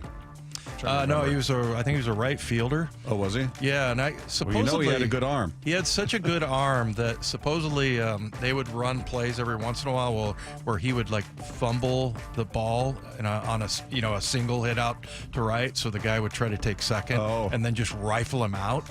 And I don't know how many times that happened or how if that became like a legend. But yeah, supposedly that was a move where he kind of came up with it. Just sucker him into trying to stretch it to 2. Because he had such a ridiculous arm. Oh, that's great. All right, coming up, we'll get back to our Mariners Stock Exchange, learn about some fashion do's and don'ts, apparently. That's all up next with Wyman and Bob. This is Seattle Sports on 710. Brock and Salk. The great Daniel Jeremiah. Hey, by the way, there's a lot, I did not know this, but there are a lot of transplants from Seattle down in San Diego and Southern California. And I've had a handful of people that I'm friends with that listen religiously to your show on the app down here. So I'll tell you appreciate what. you guys for making me popular in my friend group. The day I get fired or retire, I will be joining you and all of those expats in San Diego. Brock and Salk, morning 6 to 10 on Seattle Sports. Since time immemorial, the Puyallup tribe of Indians have lived on what is now called Puget Sound. The Puyallup tribe is a sovereign nation of more than 6,000 members and one of the largest employers in Pierce County. Today, the Puyallup tribe continues to serve its members and community with generosity and is committed to building a sustainable way of life for future generations. Learn more at puyalluptribe-nsn.gov. That's puyalluptribe-nsn.gov. Need a new roof now? With State Roofing and Exteriors, you can get started with 0 down, 0 payments, and 0 interest for up to 24 months. That's right. Protect your home now and pay later. Call 866-ROOF-ROOF or visit stateroofing.com today. Upgrade to an efficient heat pump AC now before the summer heat. And Home Comfort Alliance will save you up to $6,000 limited time savings. And you can take 18 months to pay with 0 interest. Call for a free quote. HomeComfortAlliance.com. Are you worried about economic conditions, tariffs, and inflation? Are you tired of trying to time the stock market? Maybe it's time to take a little risk off the table given current market volatility. For stability, there's no better option than Legacy Group's Northwest Fund, a fixed return of 9%. Hi, I'm Scott Rirucka, CEO of Legacy Group Capital in Bellevue. We've been running local real estate investment funds for over 18 years with 0 investor losses, averaging double-digit returns since inception, and we also accept IRAs. Over 1,000 local investors have invested over $250 million in our Legacy family of funds. Feeling uneasy? Don't gamble your hard-earned money or risk your retirement. Legacy Group's Northwest Fund, returning 9%, has limited openings for new investors right now. Call 425-635-4700 or visit LegacyG.com. That's LegacyG.com. This is not investment advice. Legacy investments available to accredited investors only. Details at LegacyG.com. Still getting around to that fix on your car? You got this. On eBay, you'll find millions of parts guaranteed to fit. Doesn't matter if it's a major engine repair or your first time swapping your windshield wipers. eBay has that part you need, ready to click perfectly into place for changes big and small. Loud or quiet, find all the parts you need at prices you'll love. guaranteed to fit every time. But you already know that. eBay. Things, people, love. Eligible items only. Exclusions apply. Welcome to AutoZone. What are you working on today? My car is making this noise. Sometimes it's like doot doot, and sometimes it's like grrr. Do you have a dash light on? Oh yeah. Then we don't have to listen for clues. With the free Fix Finder service, we can read a check engine, ABS, or maintenance light to find the likely fix and even recommend a local shop if you need one. So you don't need to hear the grrr. Not with Fix Finder. Everything you need, nothing you don't. Get in the zone, AutoZone. Restrictions apply. At Fisher Investments, we may seem like other money managers, but we're different. What makes you so different than the rest of us? We ensure clients receive unparalleled service at every step of the relationship. Tell me more. Our investment counselors focus on service over sales, prioritizing clients' needs. How do you make money? We don't sell any commission-based products. We have a simple management fee based on the value of our client's portfolio. So we do better when our clients do better. What about client portfolios? We get to know each client, their finances, family, health, lifestyle, and more, and then we tailor a portfolio based on their specific goals and needs. Your clients really come first then, huh? Yes, we make them a top priority. Our goal is helping them achieve a comfortable retirement. Wow, maybe we are different. At Fisher Investments, we're clearly different. Learn more at FisherInvestments.com. Investing in securities involves the risk of loss. Comcast Business is celebrating Small Business Month by giving you a $1,000 small business bonus when you switch to a qualifying gig speed package from the company with over 99.99% network reliability. Just imagine the thousands of possibilities of a $1,000 prepaid card. Like possibility number 1, company merch for staff. Styling. Or possibility number 24, the latest software. Upgrade. Or possibility number 192, new equipment powered by gig speeds. Or possibility number 555, a 3D printer. Rapid prototyping, anyone? Switch to Comcast Business for over 99.99% network reliability, advanced cybersecurity, and now get started with a $1,000 small business bonus. Comcast Business, powering possibilities. And 6/22/25. New customers only with 2-year agreement. Other restrictions apply. This is Seattle Sports. Streaming through the Seattle Sports app. KIRO AM Seattle. KIRO FM HD2 Tacoma. Home of the Seahawks, Mariners, and everything Seattle sports. Seattle Sports Snapshot. Mariners making a roster move before the finale of the Washington series tonight. Casey Lawrence, who's been DFA'd by the team 4 times this season, has been recalled from AAA Tacoma. Blas Castaño has been optioned back to AAA Tacoma, and Blake Hunt has been DFA'd. So a couple of moves ahead of the game tonight, which will feature Emerson Hancock on the hill for the Seattle Mariners. You can catch it all starting at 5:30 with the pregame show. 6:40 first pitch right here, Seattle Sports on 710. Meanwhile, games going on right now. The Braves shutting out the Phillies 4-0 in Game 2 of that doubleheader. That one in the top of the 5th. Headed to the bottom of the 3rd in Toronto, the Blue Jays hammering the A's 8-0. The score in that one. Very early. Still to come, the Astros host the Rays, and then one final was Game 1 of the doubleheader. Phillies beat the Braves in that one 5-4. Snapshot brought to you by Miller Lite. When it's game time, it's Miller time. From the Quantum Fiber Studio, this is Wyman and Bob. On Seattle Sports. Streaming live on the Seattle Sports app and at seattlesports.com. Now, here are your hosts, Dave Wyman and Bob Stelton. We got the Mariners pregame show coming up at the bottom of the hour. Stay tuned for that. Game 3 of their 3-game set with the Washington Nationals. Hopefully, we're talking about a series win when we hit the air tomorrow. We'll be live at Edgar's Cantina, by the way, so come on out, say hello. It's supposed to be nice weather once again, so beautiful day for baseball at T-Mobile Park. We'll be there tomorrow. Meanwhile, earlier in the show, if you are just tuning in, we were treating this team like stocks in honor of our guy Formello. Johnny Formello, who in his downtime while rehabbing was playing the stock market.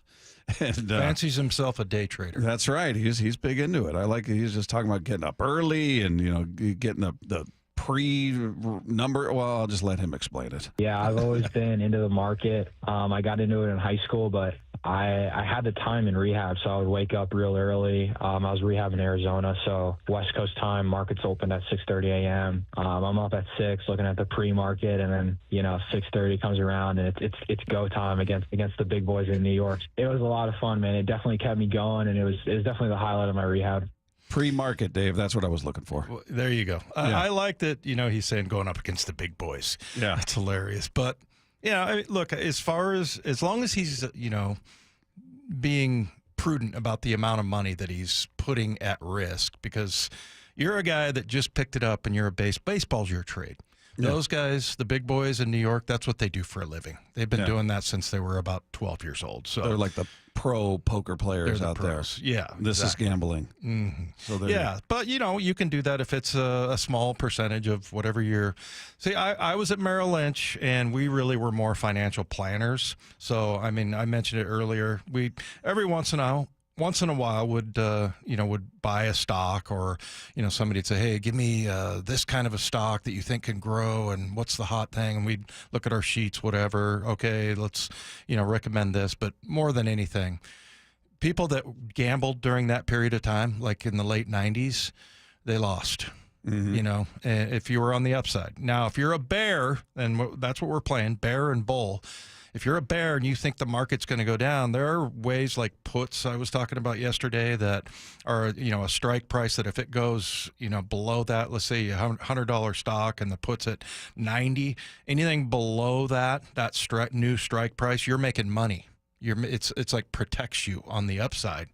And then, so that's kind of what, what we're looking at here with these players, because, at this point in the season, third of the way through. Yeah, I think it's a significant amount of time. And my big push, by the way, was Donnie Barrels. Donnie Barrels. You took some heat for that one. I'm a full buy on Donnie Barrels. So you're bullish on Donnie Barrels. I'm bullish on Donnie Barrels. What was I? I said he would be better than what he is, but not. It'd be marginal. Well, because right now his average is up to 178 based on the damage that he did. Lots of damage. He was 5 of his last 12, Bob. 5 of his last 12. But I'm just looking at his, if you go back to like 20, we're talking, and that was kind of a fantasy number. I think he played 54 games in 2020. 326 was his average. Yeah, that was the COVID year. Yes, but everything else is 280, 284, 282, 286. So unless he's just dropping off, at age 37, and that's it for him, he is bound to rebound here. And I know a lot of people are like, well, he doesn't hit for power. What's he got? 2 RBIs now? He's got 2, Dave. Yeah, well, I'll say this. Whenever he does something offensively and puts up numbers, it's noticeable. It stands out, and it's unexpected. So we went through a number of players saying whether we're bearish or bullish on these guys, and we didn't get to everybody. So let's start with George Kirby. Where are you at? I'm so disappointed. I would probably go to the guy next to me and the broker next to me and say, you've got to do this one. I'm too emotional. I'm bullish on him. Yeah, I would like to be. He's going to be fine. See, it's tough to watch. I get it. Trust me. I'm right there with you watching last night going, oh, my goodness. But his velocity is fine. They're ramping up the pitch count on him. Not a word about any sort of physical issues whatsoever. It's just he's trying to get his command. Okay, just work his command. So he's got too much of a resume at this point. We've seen it way too much to say, he's just not good. He's just not going to be good. Yeah, he'll be fine. May take another start or two. Look, I'm looking at the last 2 games of last year, 2024. 12 innings, 3 earned runs. This is 2 games. 12 innings, obviously. 3 earned runs, no home runs, 10 Ks, 1 walk. Mm-hmm. And that is in 12 innings. Yeah. I am not bullish that he's going to get back to those numbers very quickly. Quickly is a different That's a different context. Like, but what are we talking betting about? on what he's ultimately going to be. Like, Donnie Barrels, I'm saying, I think he'll be better than 178, but not much better. I think it'll go up. So if he's a stock, I guess I'm betting he's going to go up to a reasonable amount. I guess I don't know how to compare it to a stock because I don't do that. But I think he's going to be better than 178. Is he going to be impactful? No, I don't think he is. And I don't even know if he'll be on the roster at the end of the year. Well, on the 178, I am like, well, I mean, that's a very low bar. Very low bar. But I just think for him, because of his average during his career, I mean, he's got a lot of upside. So I would think upside there and also hold on to the stock for a while. Kirby, I'm just a little bit nervous about. Just on hold with him? Yeah, well, yeah. I mean, there's buy, sell, and hold if you listen to like Jim Cramer. And, I would hold. If I was going to buy a stock right now and Kirby was one of them, I would wait to see, what's going to happen. Because what if there's something that is wrong with, his rhythm and this whole thing and missing this much time that, all of a sudden he's not the same pitcher. He doesn't have the same feel, whatever. So, it kind of worries me. I'm definitely not selling him, that's for sure. But, I'm not so excited about, what happened the last two times. You made me feel better about, okay, he's different than Logan and Miller because he missed spring training. Yeah, and didn't have a start to this. Yeah. This is his start to the season. Yeah. And it started in Tacoma with rehab starts where there's a governor on them. There are limitations. So it's I think it's just going to be a little longer than anybody wants. But, so you're holding. I'm bullish on him. Bryce Miller. I'm holding on him, too. I'm a little freaked out by all of this. Like, if this is a certain industry, that you were, whether it's, technology or whatever, the pitching bothers me right now. And Bryce Miller, I mean, they finally figured out that he was throwing through a sore elbow, and he thought it was just in his head. I mean, it just seems like things are screwed up right there. And I don't know. I just don't trust that he's going to be ready to go anytime soon. I think it's going to take a little bit longer. And I hate being negative about it, but I think we're going to see him in this homestand. Yeah. Probably, I think it works out to be Sunday. Are you going to be okay if he just is okay or? Yeah, because he was just okay to not good before this. So that would be an improvement. I don't expect him to look like he did last year out of the gates, much like Kirby, and same with Logan. I don't expect him to be top shelf, top form, if you will, but I think they're going to get there. Bryce, I think, could be a slower build too. Maybe not to the extent of Kirby, because again, he's already somebody who was stretched out, had full spring, had a start to the season, albeit not a great one. So I'm bullish on him too. I think he's ultimately going to first start out. I don't expect 7 innings, 1 run. That'd be great, but I don't expect it. Yeah. J.P. Crawford.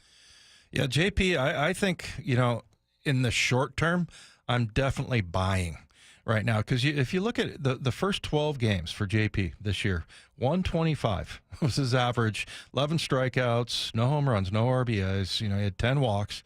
But then the second 33 games, and I'm kind of picking and choosing here, but in the second 33 games, so this goes up to, game 45, 312, 27 strikeouts, but 4 home runs, 19 RBIs, and he had 19 walks. His on-base percentage was good. But now he's in a slump right now, a trough. I mean, there are some walks there, and that is good, but the last 7, he's batting 130 with 7 strikeouts, no home runs, 1 RBI. Yeah. So I'd say, especially in the short term, that he's going to get back to that. But I'm definitely I'm bullish on JP. Yeah, I am too. I don't think he's going to get back to what he was in April, but I think he's going to get back to somewhere in the happy medium, if you will. Just get back to being the guy that works the count and makes that pitcher work. And, we'll see, it'd be different if he were in that 9 hole. I like him there with Robles leading off. But he'd done a nice job, like I said, in terms of, Robles is much more aggressive, goes up there hacking, where JP is much more likely to work the count and see 4 or 5 pitches, 6 pitches.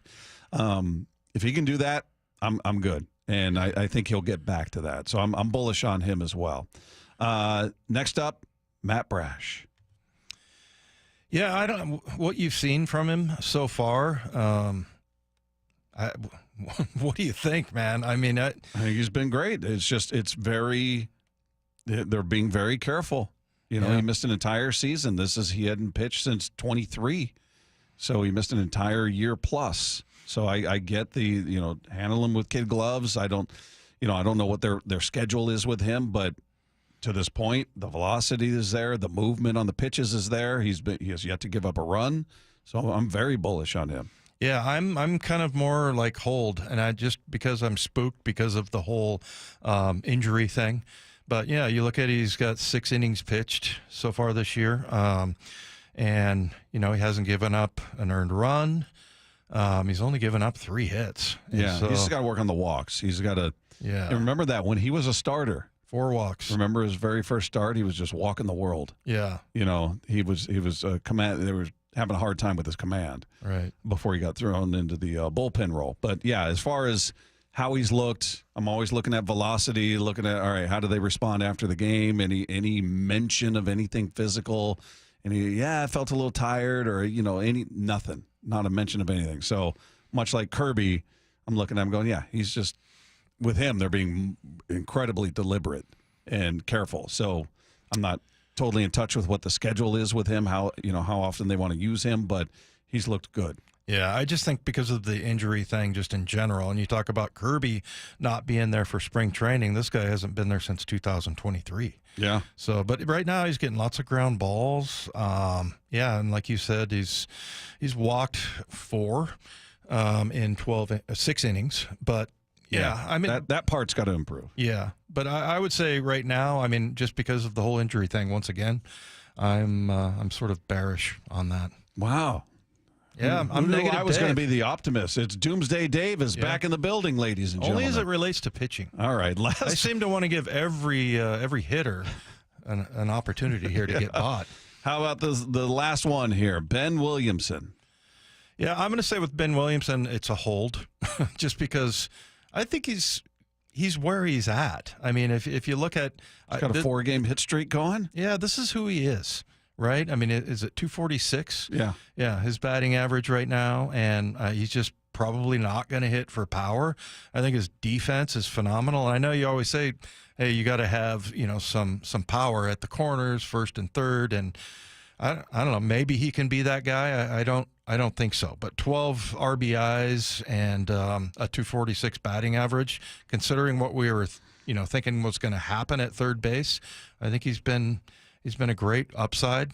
And I'm gonna say a hold for him though, just because I think he's where he should be. Yeah, I'm there with you. That's who he is. I'm in a hold only because of what he doesn't possess offensively, or seem to at least. He's a young guy. We'll see, what he turns into. He's got a handful of games under his belt as a pro. So at this level, we'll see what he does. But he's 24 years old.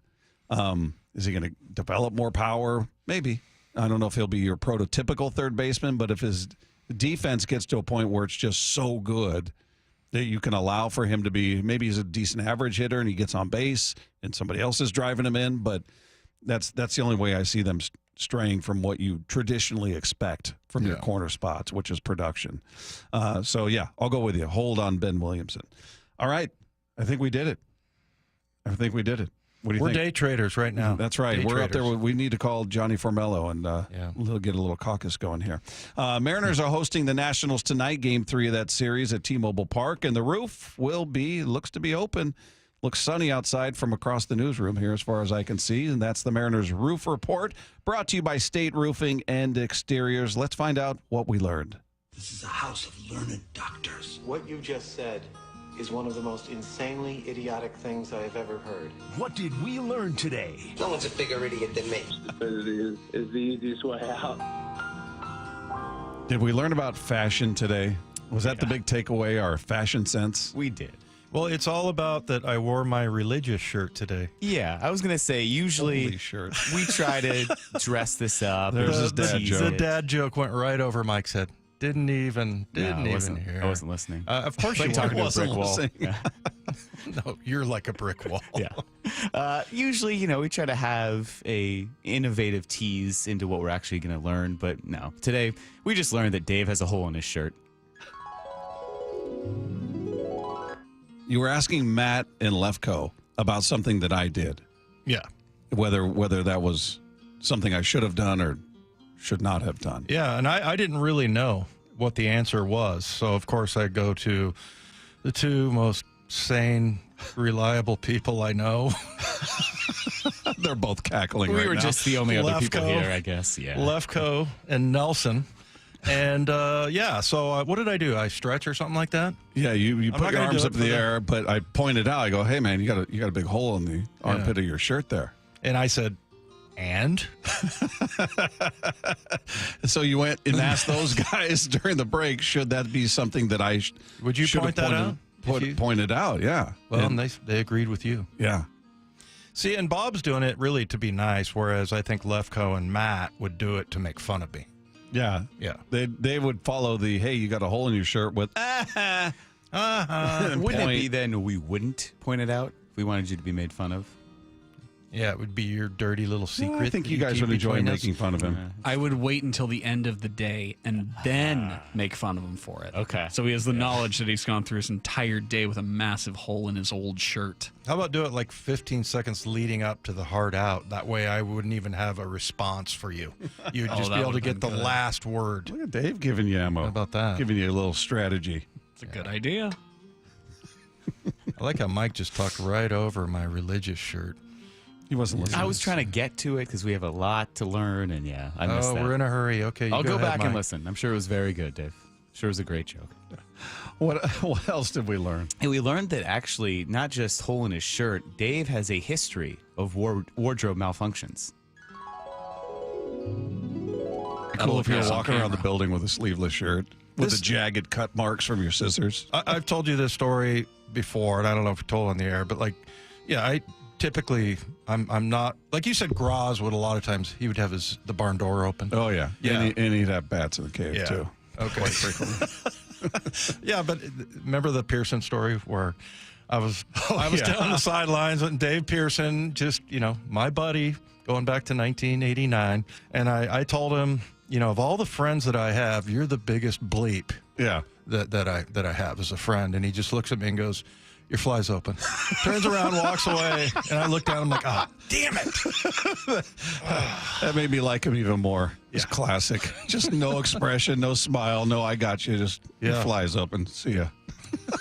Hey, we have scissors. Oh yeah, we're doing do now. the cutoff? Yeah, we're not doing that. Cut the sleeves off right during the middle of the show. It'd be great. Be a great look. Start talking NASCAR and whatnot. Yeah. I shouldn't make fun. My dad is into auto racing. Is he? Yeah. Does he cut the sleeves off his shirts? No, he doesn't. He Okay. doesn't do that. No. My mom would definitely. She wouldn't tolerate it. Wouldn't be tolerated. That would be poorly received. Yeah.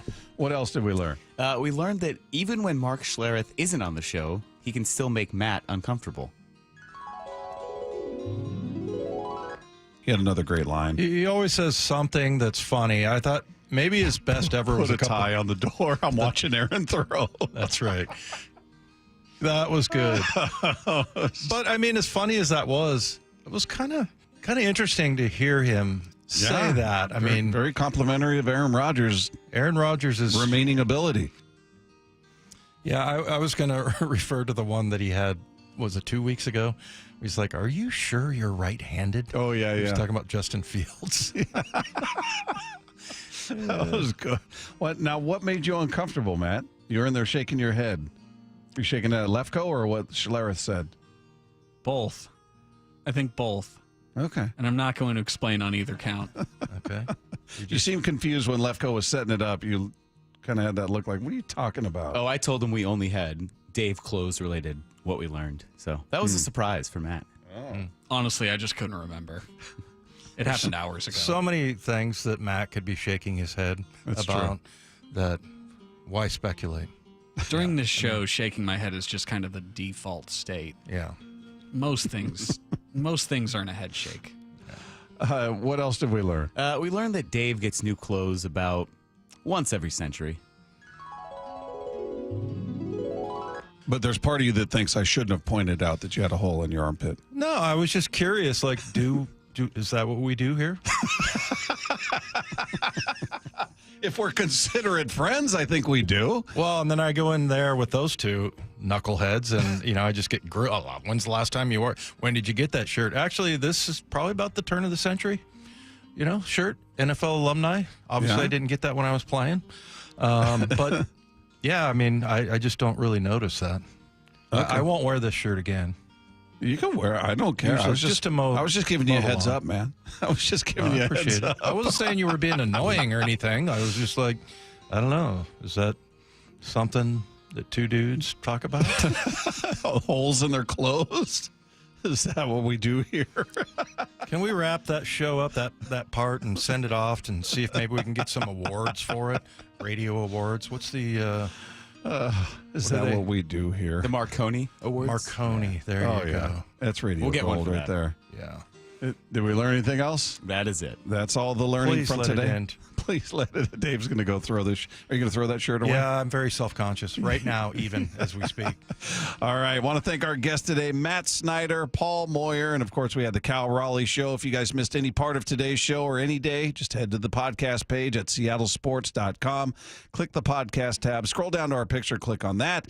Anything you missed will be waiting for you right there each and every day. You got the Mariners and Nationals coming up. We'll talk to you tomorrow from Edgar's Cantina with Wyman and Bob. After a setback in Game 2, Goodbye baseball, and it's the fourth tonight for the Nationals. The Mariners look to the rubber gate. Still got a chance tomorrow to win the series and come back and get it. Mariners, Nationals, tonight. Wyman and Bob take you all the way up to pregame at 5:30. First pitch at 6:40. On the home of the Mariners and the race for the AL West. Swung on, blasted left field. It is on its way. Seattle Sports on 710 and the Seattle Sports app.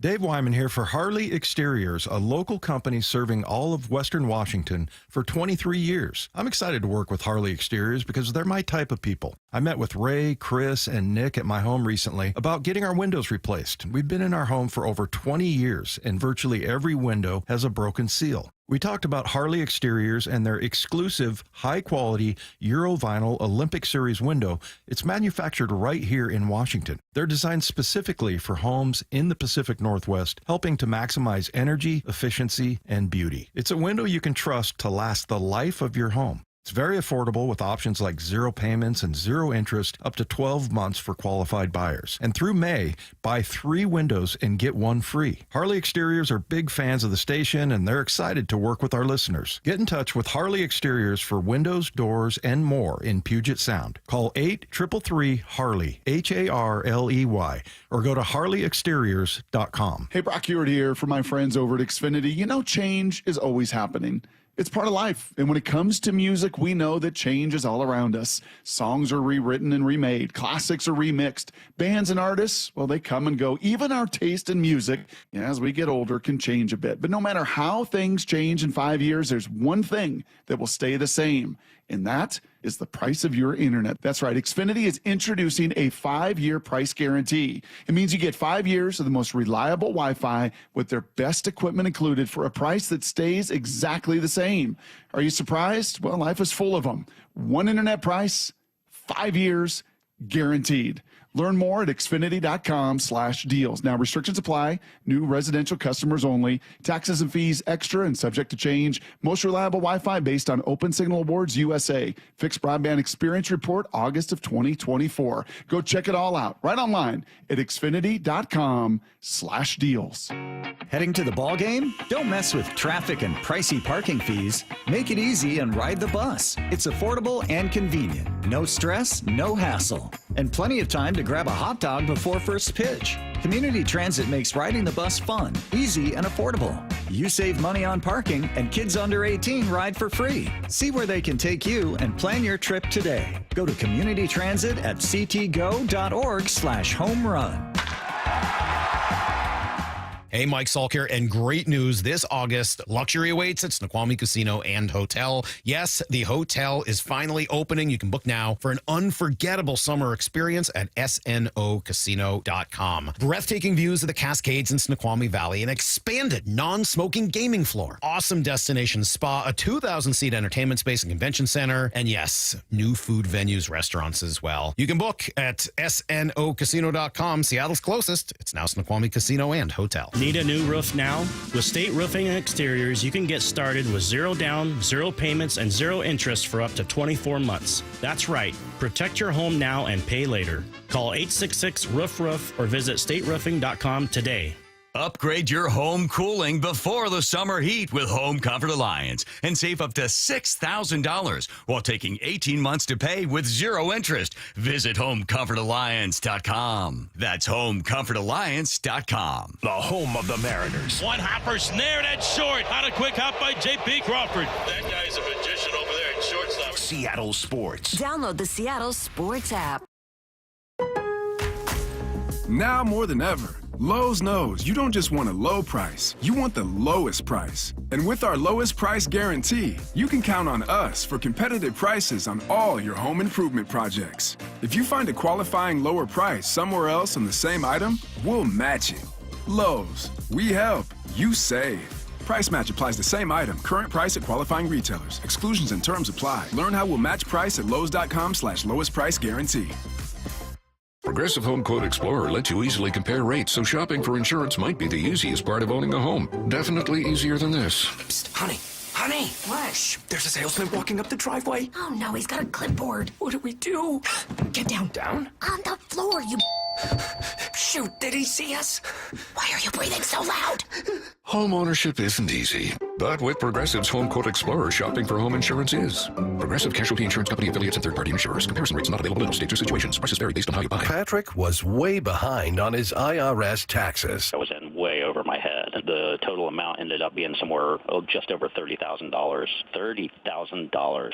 Then the IRS came to collect. Started getting letter after letter. A lien had been filed against me. They were going to basically hang me completely out to dry. He had to do something. That's when I reached out to Optima Tax Relief. Patrick's life quickly got a lot easier. It was very easy, pretty much hands off. They picked up the ball and ran with it. And how'd it go? I couldn't believe it. I had to ask 2 or 3 times. I saved an incredible amount of money. How does Patrick feel about Optima? Couldn't be happier. They definitely helped me. Optima Tax Relief, the best place to call. They're the best in the business. Do what Patrick did and call Optima Tax Relief for a free consultation. Call 800-343-6460. 800-343-6460. 800-343-6460. Optima Tax Relief. Testimonial from an actual client. Some restrictions apply. For complete details, please visit OptimaTaxRelief.com. Let's go! This is Seattle Sports.